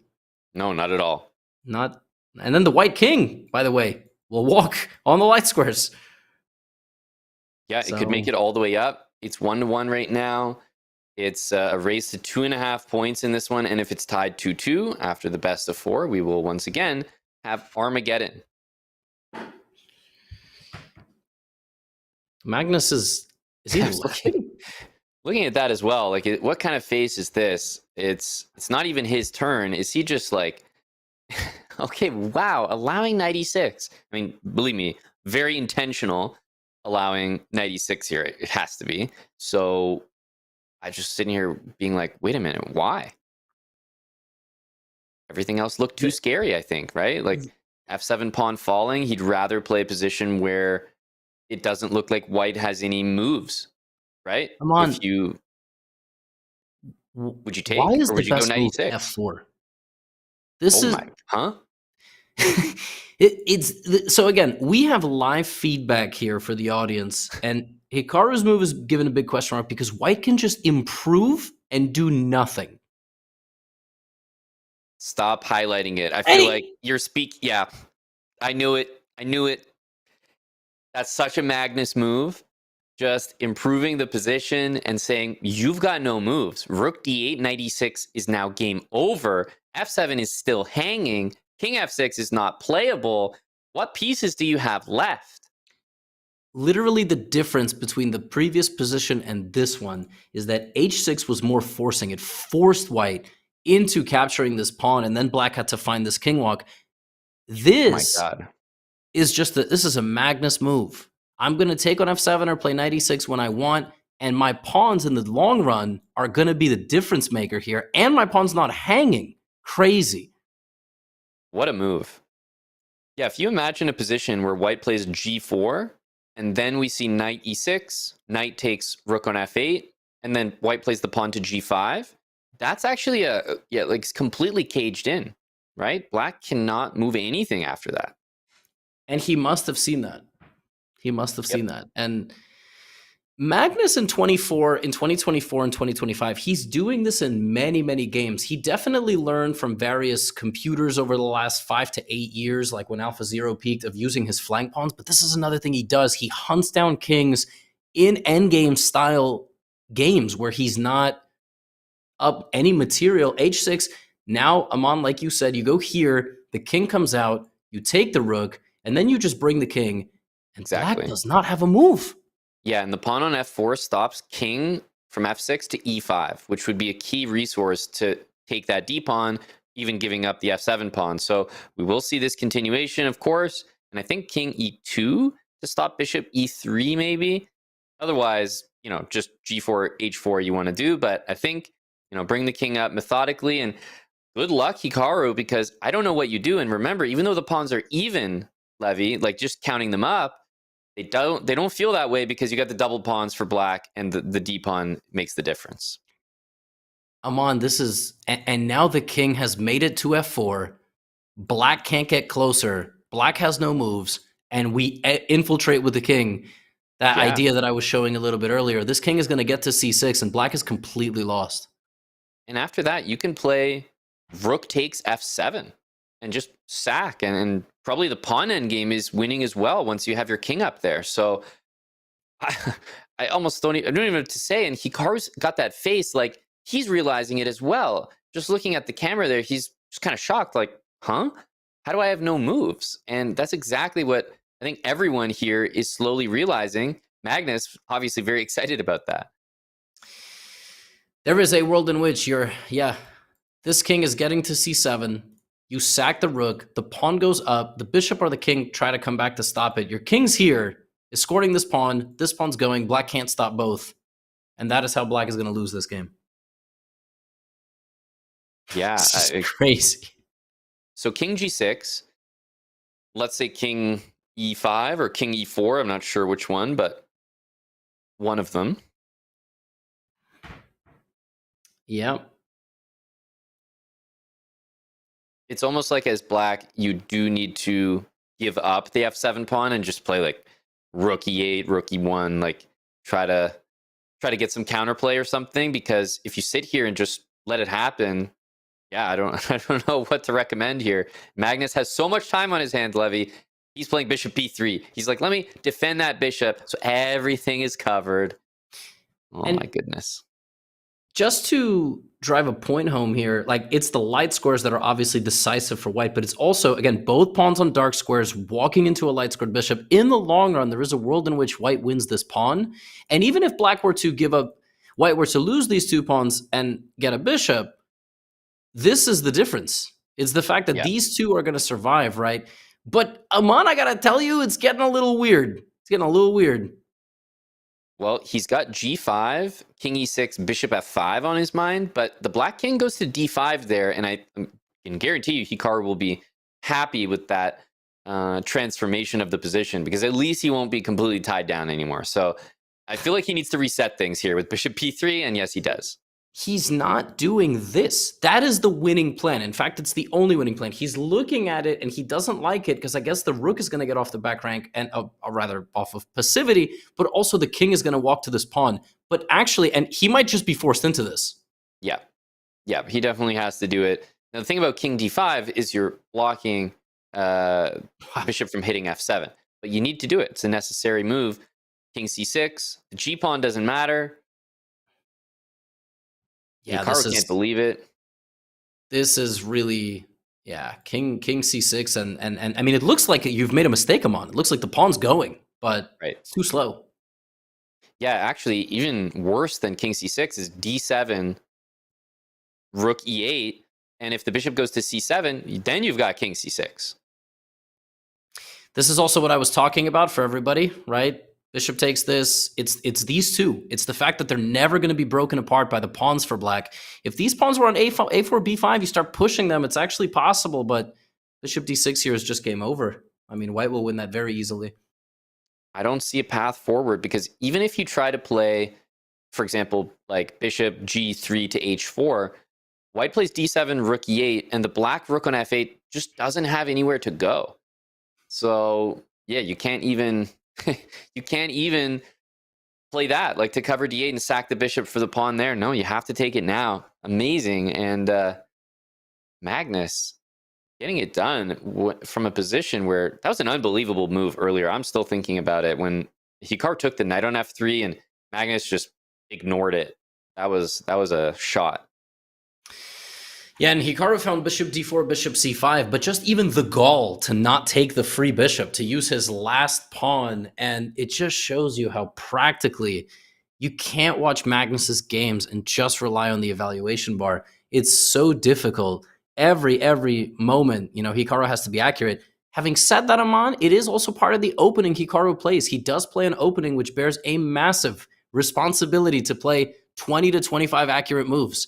And if you slip up for a second against the right opponent, which in this case basically is only Magnus Carlsen, you may lose. And this is exactly what we were talking about the first time they played this opening in this match. It was actually just a beautiful game by Hikaru. And it's like, yeah, he's going to have these amazing games in this line, but he's also risking a lot. And we've seen both sides of the coin. Beautiful defense, amazing compensation, almost a win. And then in this case, unfortunately, just up against it here, down 2 minutes, and the pawn is marching down. Magnus demonstrating a level of patience here. He's not rushing like, yeah, okay, you could play rook F8 here and blunder rook. That's actually not even a blunder because at the end you have a check, which is kind of absurd. But yeah, you can't actually blunder this position if you tried, Levy. It's just not possible. You can't take the pawn because of a fork. Oh my god. Just brutal. Yeah. And rook C8 is coming to, I think, ice this one. B5, I think, is the only move to try. Pawn to B5, giving the bishop an extra couple squares there. Yeah, bishop. Okay, and now rook C8 is the only move. Got to really lock in here and find this attack on the bishop. Yeah, rook C8, the bishop moves somewhere, and I wonder what we do from there. I guess you can keep attacking the bishop. The bishop can't really go to A5 that nicely because there's a rook C5 check coming up. He finds it. Yeah, Aman, you just keep it. Oh, okay. He finds rook A8. It's a nice idea. And now rook A6 or rook A4 will pick up a pawn in the long run. Mm-hmm. But how does white win the game? Yeah, I was thinking of like rook A7 defends the pawn, and then we could think of things like bishop D3 or something like that. Bishop, yeah, you got to make sure that you don't like queen your pawn, win the bishop, but lose your A pawn. That's very important not to do. Yes, an important thing to point out. Bishop D3 here looks like it wins on the spot because you're making a queen, but after this, and this pawn falling, rook and bishop versus rook is a draw. Although in this case, it's practically winning. Mm-hmm. 40 seconds on the clock, no bonus time. Exactly, because let's not forget, the other reason we're so confident that Magnus is going to get this done is because, well, he doesn't only need to get it done on the board, he can get it done with the clock as well. Yeah, check, nice move. Always good to deflect a king further away from the defense, and some bishop c4 here is nice and easy. And, Magnus doesn't even have to win the game on the board. He could also flag Hikaru just by creating threats for a proper amount of time. Exactly right. Oh my goodness. Yeah, 30 seconds. I mean, Hikaru is so resilient, but thing is, like, white's just ahead. So good offense is going to beat good defense here. Yeah, bishop c4. And this is it. Bishop d5 is the vortex you get caught in. Very nice. And now you can play king d6, and this should be the end of the game. What a setup by Magnus. Just perfect. Yeah.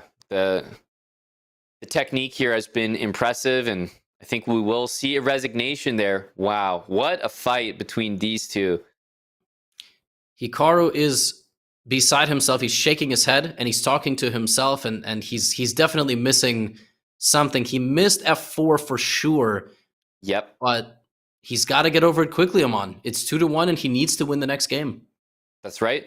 Of course, he'll only drop to the losers bracket where he can simply return to face Magnus again. But as we keep pointing out, the path to the Esports World Cup has been determined now for all the players. But, Magnus representing Team Liquid, he's playing for prizes here. He's trying to notch another tournament victory under his belt, and Hikaru the same, representing the Falcons. So it's not just here playing for fun. These guys' idea of fun is like, I've already qualified and I'm only playing for, thousands and thousands of dollars. No big deal. Can I just say, I love the side-by-side shot. I think a lot of people have gotten into chess over the last few years, and chess has only really broken through as an esport maybe in the last 1 or 2 consistently. But there is something endearing about watching 2 of the best players in the world, quite literally ranked 1 and 2, dressed in esports jerseys, covered with sponsors and playing for the highest stakes.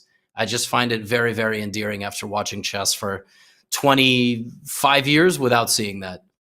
Yeah, it's come such a long way. I've been a fan of the esports space for a while, and to just see it like unify like this is pretty exciting as a fan and also a chess player myself. So very, very cool. Looking at this game here, we've said enough. It is a must win, but knight g5, is this tactical theme here? Knight g5 is crazy. The idea of knight to g5 was that if the move bishop g7 had been played, there was some e5 tricks maybe brewing in the position, some sort of, and instead of that, we have a repositioning to h3 and a close Sicilian-esque type of game. Magnus has played this as well with the knight on h3, and white will try to generate some sort of attack in the long run. Yeah, it's interesting. I'm familiar with this idea that Hikaru did knight g5, knight h3, and then you kind of induce h6. You also get your knight out of the way. And amazingly, the knight can operate very decently from the f2 square. I feel like knights on f2 and f7 are some of my favorite pieces in chess. They're always like covering squares you don't expect them to. And in true Hikaru Nakamura style, you need a win. How about g4 and a massive kingside attack? This is definitely playing for the fans, playing for the result here. I like it. Absolutely. And he has to win. Of course, this is not the grand final, but this is Hikaru putting as much pressure as possible. Magnus responding in a very principled way. If a guy is charging at you with pawns, you can either meet him head on, or you can attack on the other side of the board or down the center. G5, this is all epic stuff we're about to see. Last game, we saw Magnus attack 99. Hikaru defense 98. That was literally what it came down to. And this game, Hikaru might be turning it around and trying to test Magnus's defensive skills. Yeah, knight h7. So threatening to maybe take on g5, but also maybe just lock it up with pawn to h5. I definitely think the move f5, at some point needs to make an appearance. And let's not forget about development. Knight b1 to d2 to f3, maybe into g5. White needs to make sure all the pieces are part of the attack here, because you go too crazy without developing, it's probably not going to work out. I don't really agree. The move queen g4 is a mistake. It's at a best minus 0.4. This is just like a very natural move to me. And Magnus now giving Hikaru some things to think about. Amon, you said knight d2, knight f3, but if you start abandoning your queen side, it could come under fire. And there's moves like c4 that also question the integrity of your structure.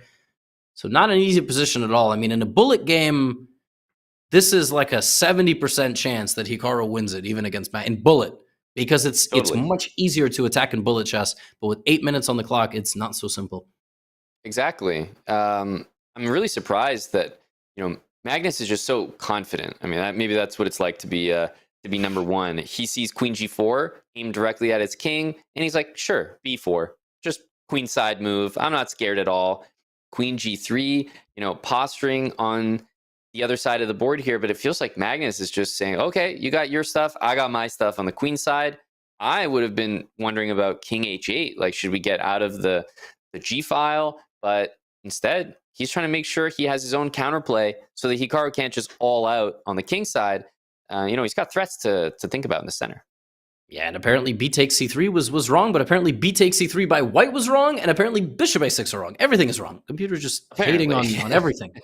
Bishop a6 is not even a threat, let it be known. That's right. But, it does stop things like bishop to e3, which maybe is a natural developing move. Knight d2, knight f3 can no longer be played because of that pawn. And if you play c4, you're opening not only bishop g7 as a serious move, but knight d4. Yes.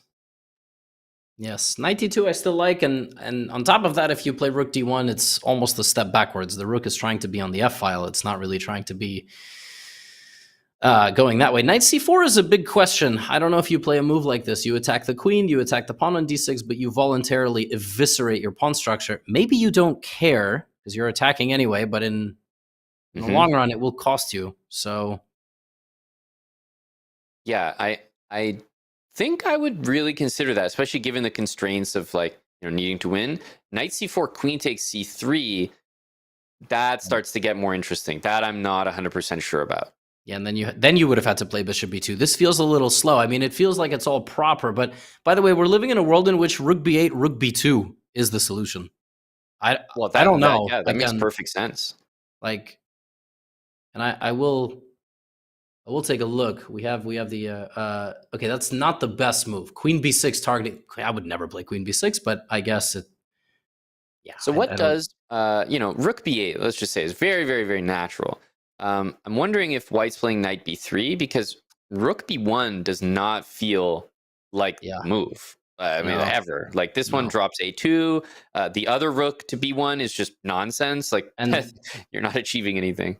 And by the way, in that position, the best move is rook takes b2, which is really funny.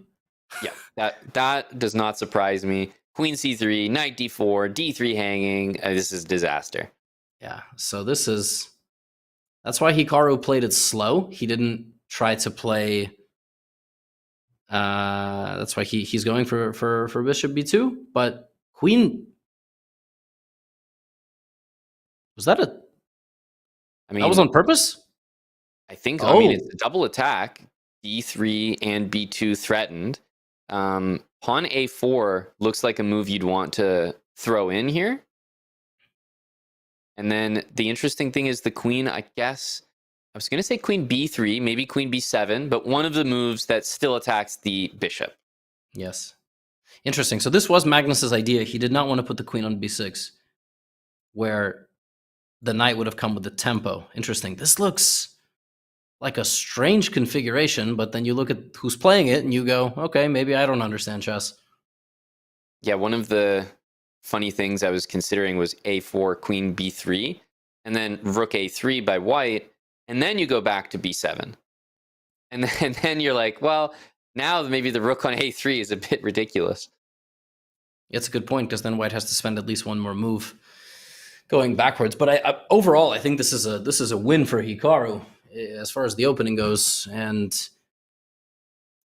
you kind of don't want to lose the bishop on b2, though. You don't want to take the knight. I'm not really sure what you can play. And by the way, the engine is sitting here saying white's got a good position. First of all, around equal, but slightly better. I'm looking at the position and feeling like maybe Magnus is making stuff happen on the queen side. That's where all the action has been over the last 5 moves. But let's not forget that the king side still exists, and f5 is still going to be played. Okay, Hikaru has given up a real mercenary of the dark squares. The bishop on b2 going down. This knight looks ridiculous, but I got news for you. This bishop is also pretty bad, and the knight has an easier path home, not to mention a path into the position. I would go knight c6 here. I'm looking at stuff like that. e5 is a very, very bold move. Rook b1, knight c6 looks pretty appetizing. I mean, how are you going to stop me from playing f5 here? That's what I'm wondering. Yeah, as well. Maybe there's a queen d2 and a queen trade. He feels confident with something like that. That's very interesting. I like that idea a lot, and I think you might be exactly right. Hitting the Making knight. sure that with no queen, Hikaru's not checkmating here, so f5 could be not good. That's right. Yeah, maybe knight c6.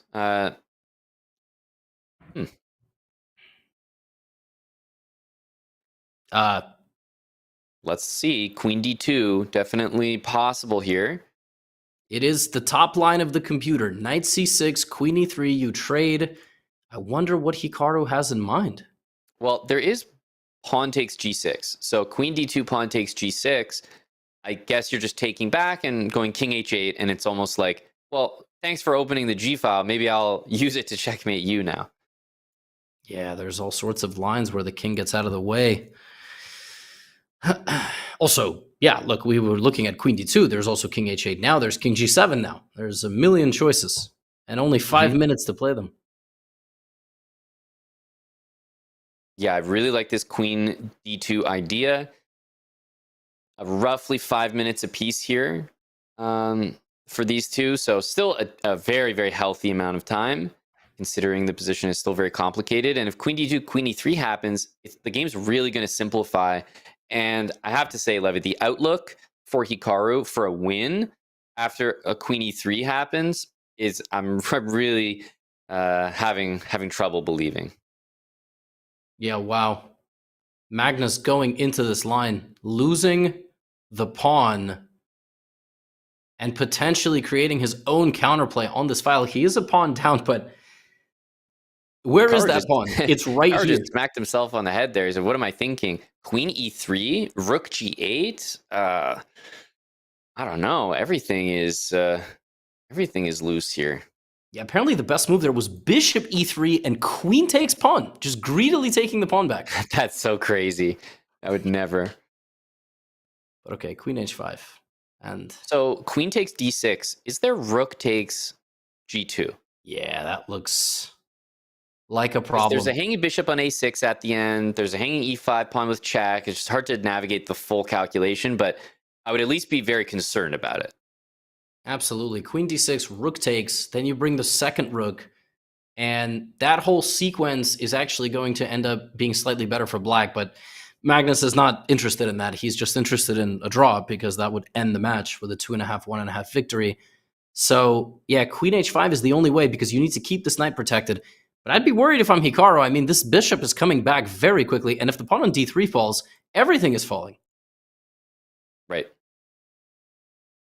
Let's pay attention here. Queen h5, yeah, definitely the safer move, more standard for sure. Everything looked like it was falling apart there with the sacrifice.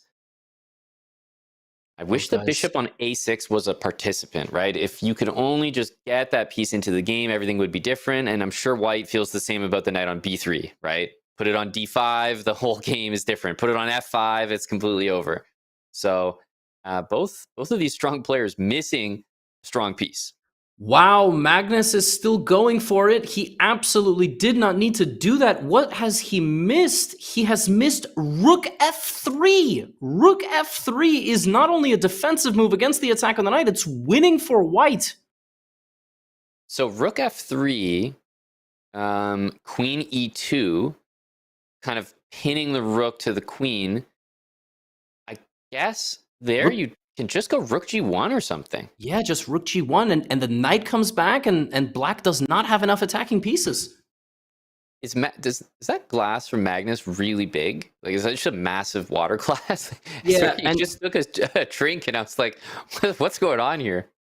Oh my goodness, he missed rook g3! Rook g3, he's forced Hikaru into finding a queen sacrifice checkmate him on. Wait, what? Magnus played this. Hikaru is like, he thinks he's lost. He's behaving like he's lost. He doesn't see rook g3 yet. Magnus played it like it was winning. This is such a crazy... He resigned! Oh my god, he resigned! He resigned. He's going to look at the game review now. Oh my goodness, he resigned in a winning position. And it smiles all around. It's just the most insane result in chess. The two best players in the world, neither one of them saw the best move. Levy, this is insane. This is, you could not script this any differently. Let's put it this way, Amon. If this was a betting line on one of the sports betting partners, people would be real mad right now. Oh my goodness. resigning in a position, because the move is just so insane. Magnus played bishop g4 thinking, you know, I've got you, right? There's no move for you. Losing a queen or losing the rook on f3, and he resigns, not even realizing that Magnus could have possibly blundered the entire game right there. Levy, these are the results.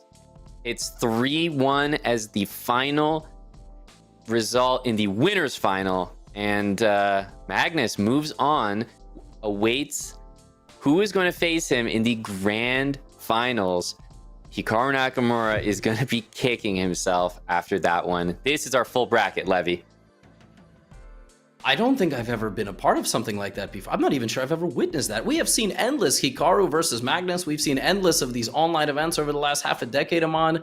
That was unbelievable. Magnus moves on to a grand final in the most unlikely of fashions. Aman, let's put it this way. If there was ever to be a blooper where you resign in a final game, make it here and not in Riyadh. Yes, you're absolutely right. This is the losers bracket. These are the matchups for tomorrow, Levy. So I'm barely getting over what we just saw. Truly, you're never going to encounter, you know, Hikaru resigning in a winning position like that, especially against Magnus. But the matchups that we have set for the losers bracket are featuring, you know, Nodirbek, who came down, featuring Nepo. So these are the matchups that are going to be really exciting for tomorrow. But I mean, final thoughts, Levy. What the heck did we just witness? That was madness from Hikaru and Magnus. That was so wild. And you know, I don't want people to commit the mistake of thinking that was easy. I would have very easily come up with a move there. But you know, both of them went into that sequence and they just both thought they were losing. But there wasn't or they both thought Hikaru was losing. Right. But Aman, there was a moment you just take 30 seconds and you go, wait, he can't take my queen if I play rook g3. Yeah. And he just threw in the towel. They both thought the game was lost for white. I can't believe it. That was wild. The Magnus effect. It just has to be explained like that because you know what? Hikaru had time on his clock, but Magnus played it. It looked like a winning tactic to me as well, by the way.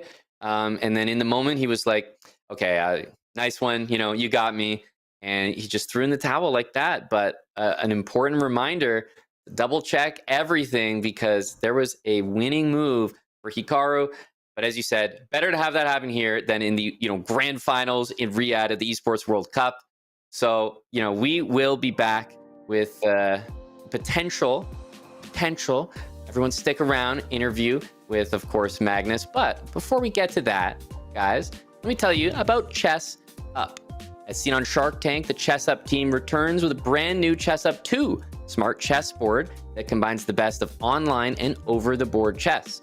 With built-in Wi-Fi and chess.com compatibility, Chess Up 2 carries all the convenience of online gaming, like access to the millions of players in the online chess community, without losing the unique experience and feel of over-the-board chess. Over 500,000 chess.com games have been played on the Chess Up 2 board so far. Take 10% off your purchase for a limited time only with code CCT10 at playchessup.com or !chessup in chat to unlock this offer. Levy, we're going to be rejoined with Magnus Carlsen for an interview. I can't wait to ask him what the heck was going through his mind. So everyone, stay tuned and we'll be back shortly.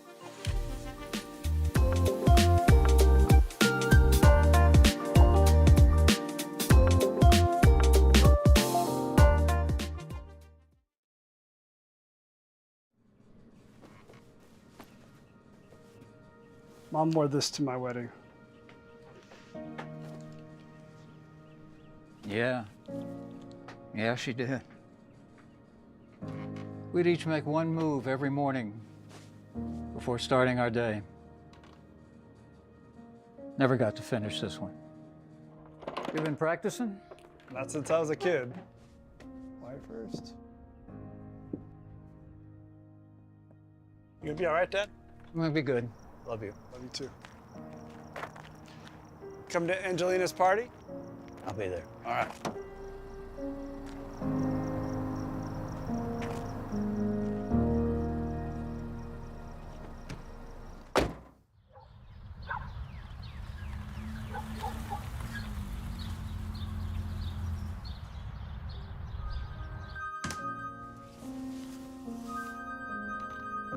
Hello?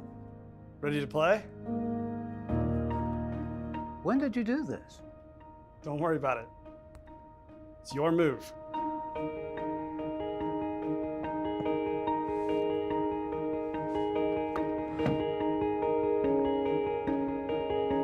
Playing Grandpa. Really? Yeah. He's kinda about to destroy me. He's pretty good.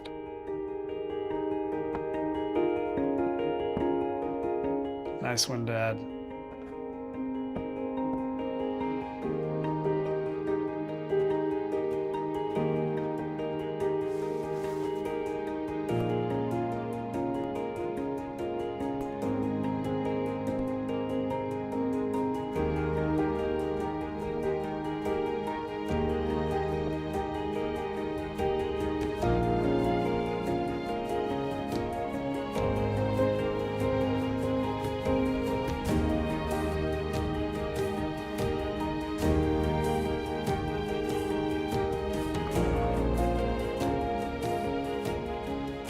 Grandpa-granddaughter showdown.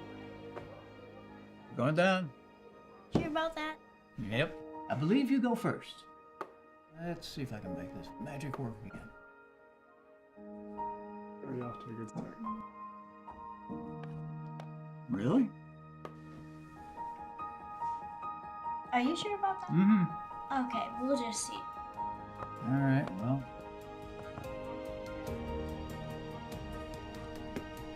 Gotcha. Oh my. Oh. Smart kid. How does she do that? That's incredible. Nice going. You underestimated her, Grandpa.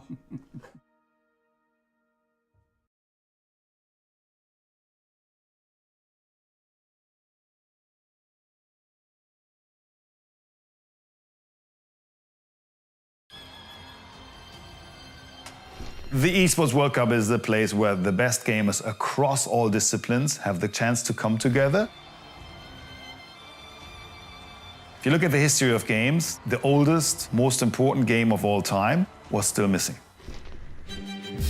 The addition of chess is a super important step to have all the best games in the Esports World Cup. I think chess is perfectly suited for this format. I love having a bit of a hybrid of over-the-board live events with computers and a live audience. It is purely a skill-based game where you can test yourself against your opponent. There are no excuses if you win or lose. You will see in faster games there will be a lot of swings, fast-paced actions.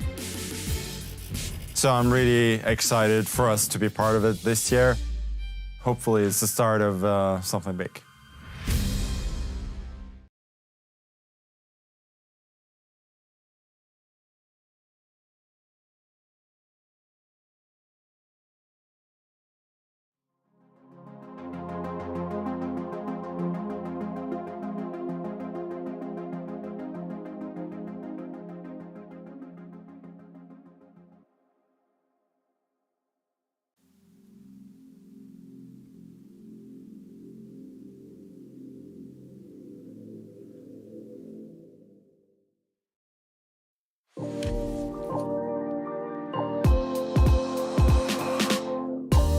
Welcome back to the 2025 Chess.com Classic. Myself and Levy here, and we are joined with the winner of that final matchup there, Grandmaster Magnus Carlsen. Magnus, welcome in. There's no way I could start this interview other than saying, like, you think you could have made that same mistake? I mean, what were you thinking there? You obviously played it thinking it was completely winning, and the resignation in a winning position for White is pretty shocking. What do you think? Yeah, of course.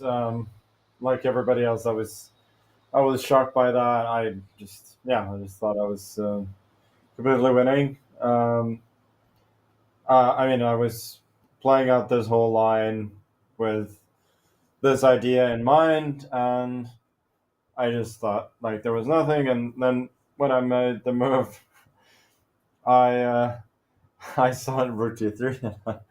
Yeah, I started thinking about. The thing is, he played rook g1 so quickly, but there wasn't really much else, and I don't know, like if he missed bishop g4 or what was going on.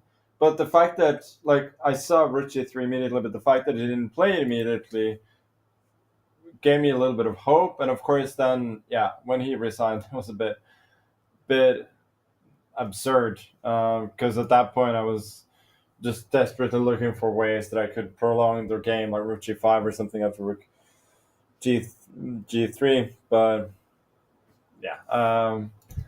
what can I say? Absolutely absurd end to the game, but I'll take it, of course. Magnus, out of curiosity, have you ever done something like this? Like, there are a few viral ones where I think Shanklin resigned in a drawn position. Have you ever resigned in a drawn or winning position in your entire career? Like, even as a child? Yeah, I remember 15 years ago, I resigned, I think, a Rook and G-Pawn against Rook position in a classical game. Because I think I didn't realize that I could just wait on the first or eighth rank, whatever you call it, and make a draw even when your opponent has pushed the pawn all the way. Apart from that, like, I must have resigned a blitz game in a winning or drawn position at some point. I cannot imagine otherwise, but like in serious games, it doesn't immediately come to mind now. Yeah, there was one Svidler when I had a queen end game that was pretty lost, but not immediately resignable, and I was just like disgusted with the game and the whole tournament, and I resigned. And Peter, being a kind of a premature resigner himself, like I had to double check. I didn't know for a draw, right? But I don't know. Shocking stuff. I mean, a crazy end. I'll take us back a little bit. I wanted to ask you, Magnus, about this opening that Hikaru keeps playing. Were you planning to play this against him? You had a couple games in it when you played with the white pieces. He had a game against Nepo. I was wondering, like, did you see that game and then decide, like, oh, I saw that, maybe he made a mistake in that one early, try to repeat the game and see if he looked at it in the break? Yeah, like, obviously Hikaru has played this line a lot. It's become kind of his main repertoire. And it is, like, a lot of forced lines from the openings, especially ones that are not the absolute main lines. In that it holds, but you usually have to make a lot of good moves if your opponent goes for some concrete line. So I thought I'd test out this concrete line, but then I forgot what to do in the first game when I played the move h3 instead of b4, which is a lot more dangerous. And then, of course, a5 was not the main line, and then I kind of had to go from there. I didn't find the best line, but even what I found was extremely dangerous for him. I think that's just the way it goes sometimes. Like, you can play these lines, but you have to be really, really well prepared. And today, like, he wasn't quite up to speed, it seems. And then, especially in faster games, you can get into a lot of trouble. Magnus, in recent times, I think Hikaru started using the phrase the Magnus effect a little bit more, as well as some of perhaps your other contemporaries. Are you aware of the Magnus effect? If you are, do you actively, take advantage of it during the games, or do you just show up and play moves? No, I'm usually as shocked as you guys are. I guess against certain people, I try and use, I kind of adjust my level of aggression in games based on what kind of psychological advantage I think I have. But most of the time I just try to put pressure on when they make mistakes, be that to minus effect or whatever else that I don't know. But obviously resigning in a winning position, that's kind of an extreme example of trusting your opponent when you shouldn't. Well, Magnus, on a lighter note, I was actually noticing on cam that you were drinking out of the largest glass that I've ever seen. And I saw that David actually revealed that flowers are supposed to go in that. Are you drinking out of a vase, or is that just a very large glass? It's a normal size glass. There's probably something wrong with the with the video. But this is how Vikings drink. I think we have another hard-hitting chat question, which is Comes from I don't know how to say this name, but there's a lot of Q, U's, and I's. Could be Finnish. Says, what brand of jeans are you wearing today? Oh, I'm actually not wearing wearing jeans today. So shame on me.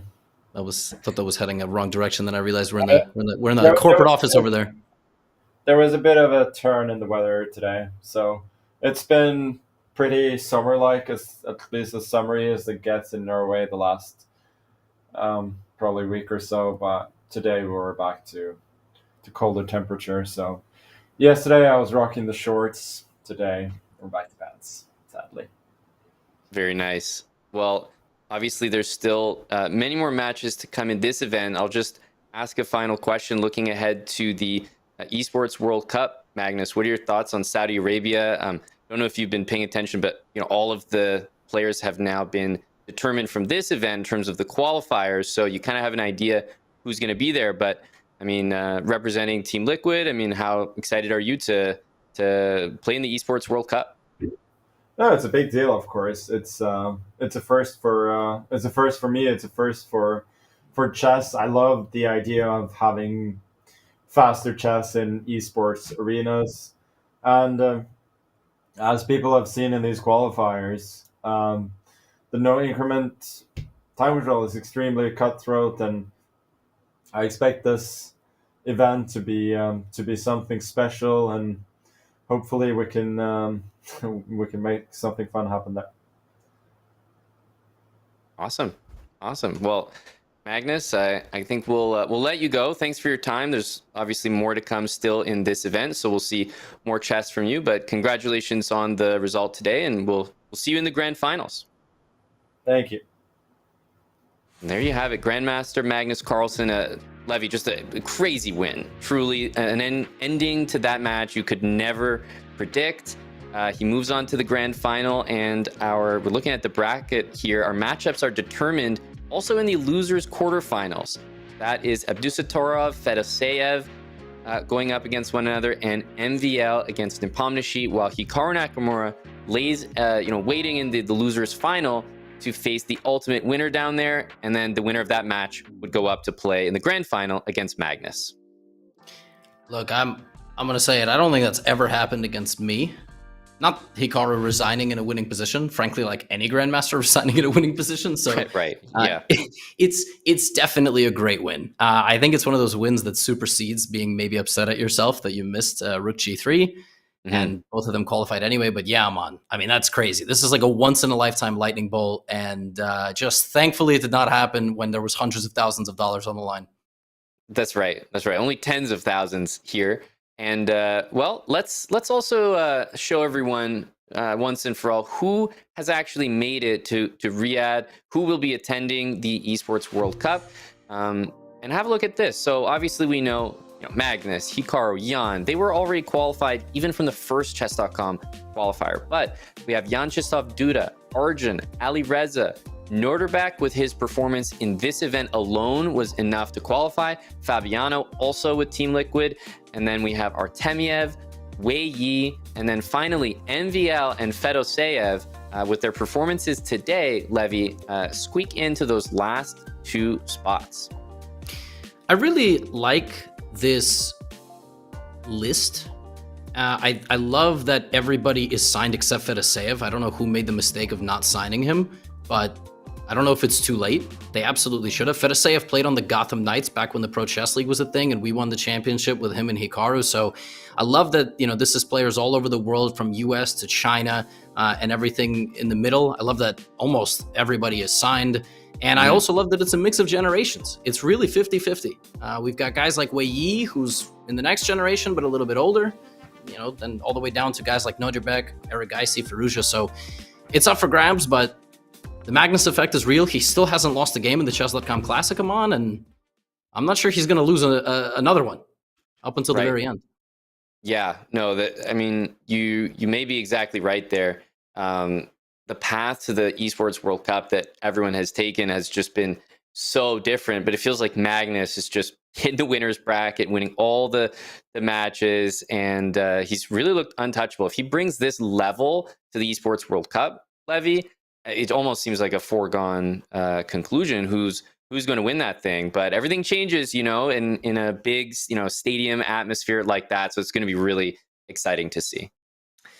Yeah, I think that's perfectly said. And I enjoy watching. I obviously enjoyed commentating, and today commentating with you was also great. I also enjoy watching your commentary. I like being a spectator because in the world of chess, it really feels like, is Magnus going to get it done again? And in the back of your mind, you kind of cheer like, maybe today's the day somebody upsets him. Maybe today is the day that somebody summons a demon out of him, puts the pressure on him to make a comeback. We were so close today to an Armageddon, and we get a resignation to winning position. Crazy, but unreal. No, we get more action tomorrow and the day after.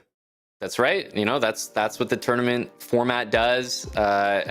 Moments like that are going to be exciting. We'll see more of that. We've got commentary tomorrow, so I will be back. I'm not sure about yourself, Levy, whether you'll be joining us in the next couple days, but I'll be here along with the chat. Really excited to get into those commentary days, but a ton of fun today and a few hiccups. We're not going to sweep that under the rug, but we ultimately brought you the best show we could today, and we'll see everyone for commentary tomorrow. So thank you very much for watching, everyone. Shout out for production for making the show happen through thick and thin, and we'll see you guys tomorrow.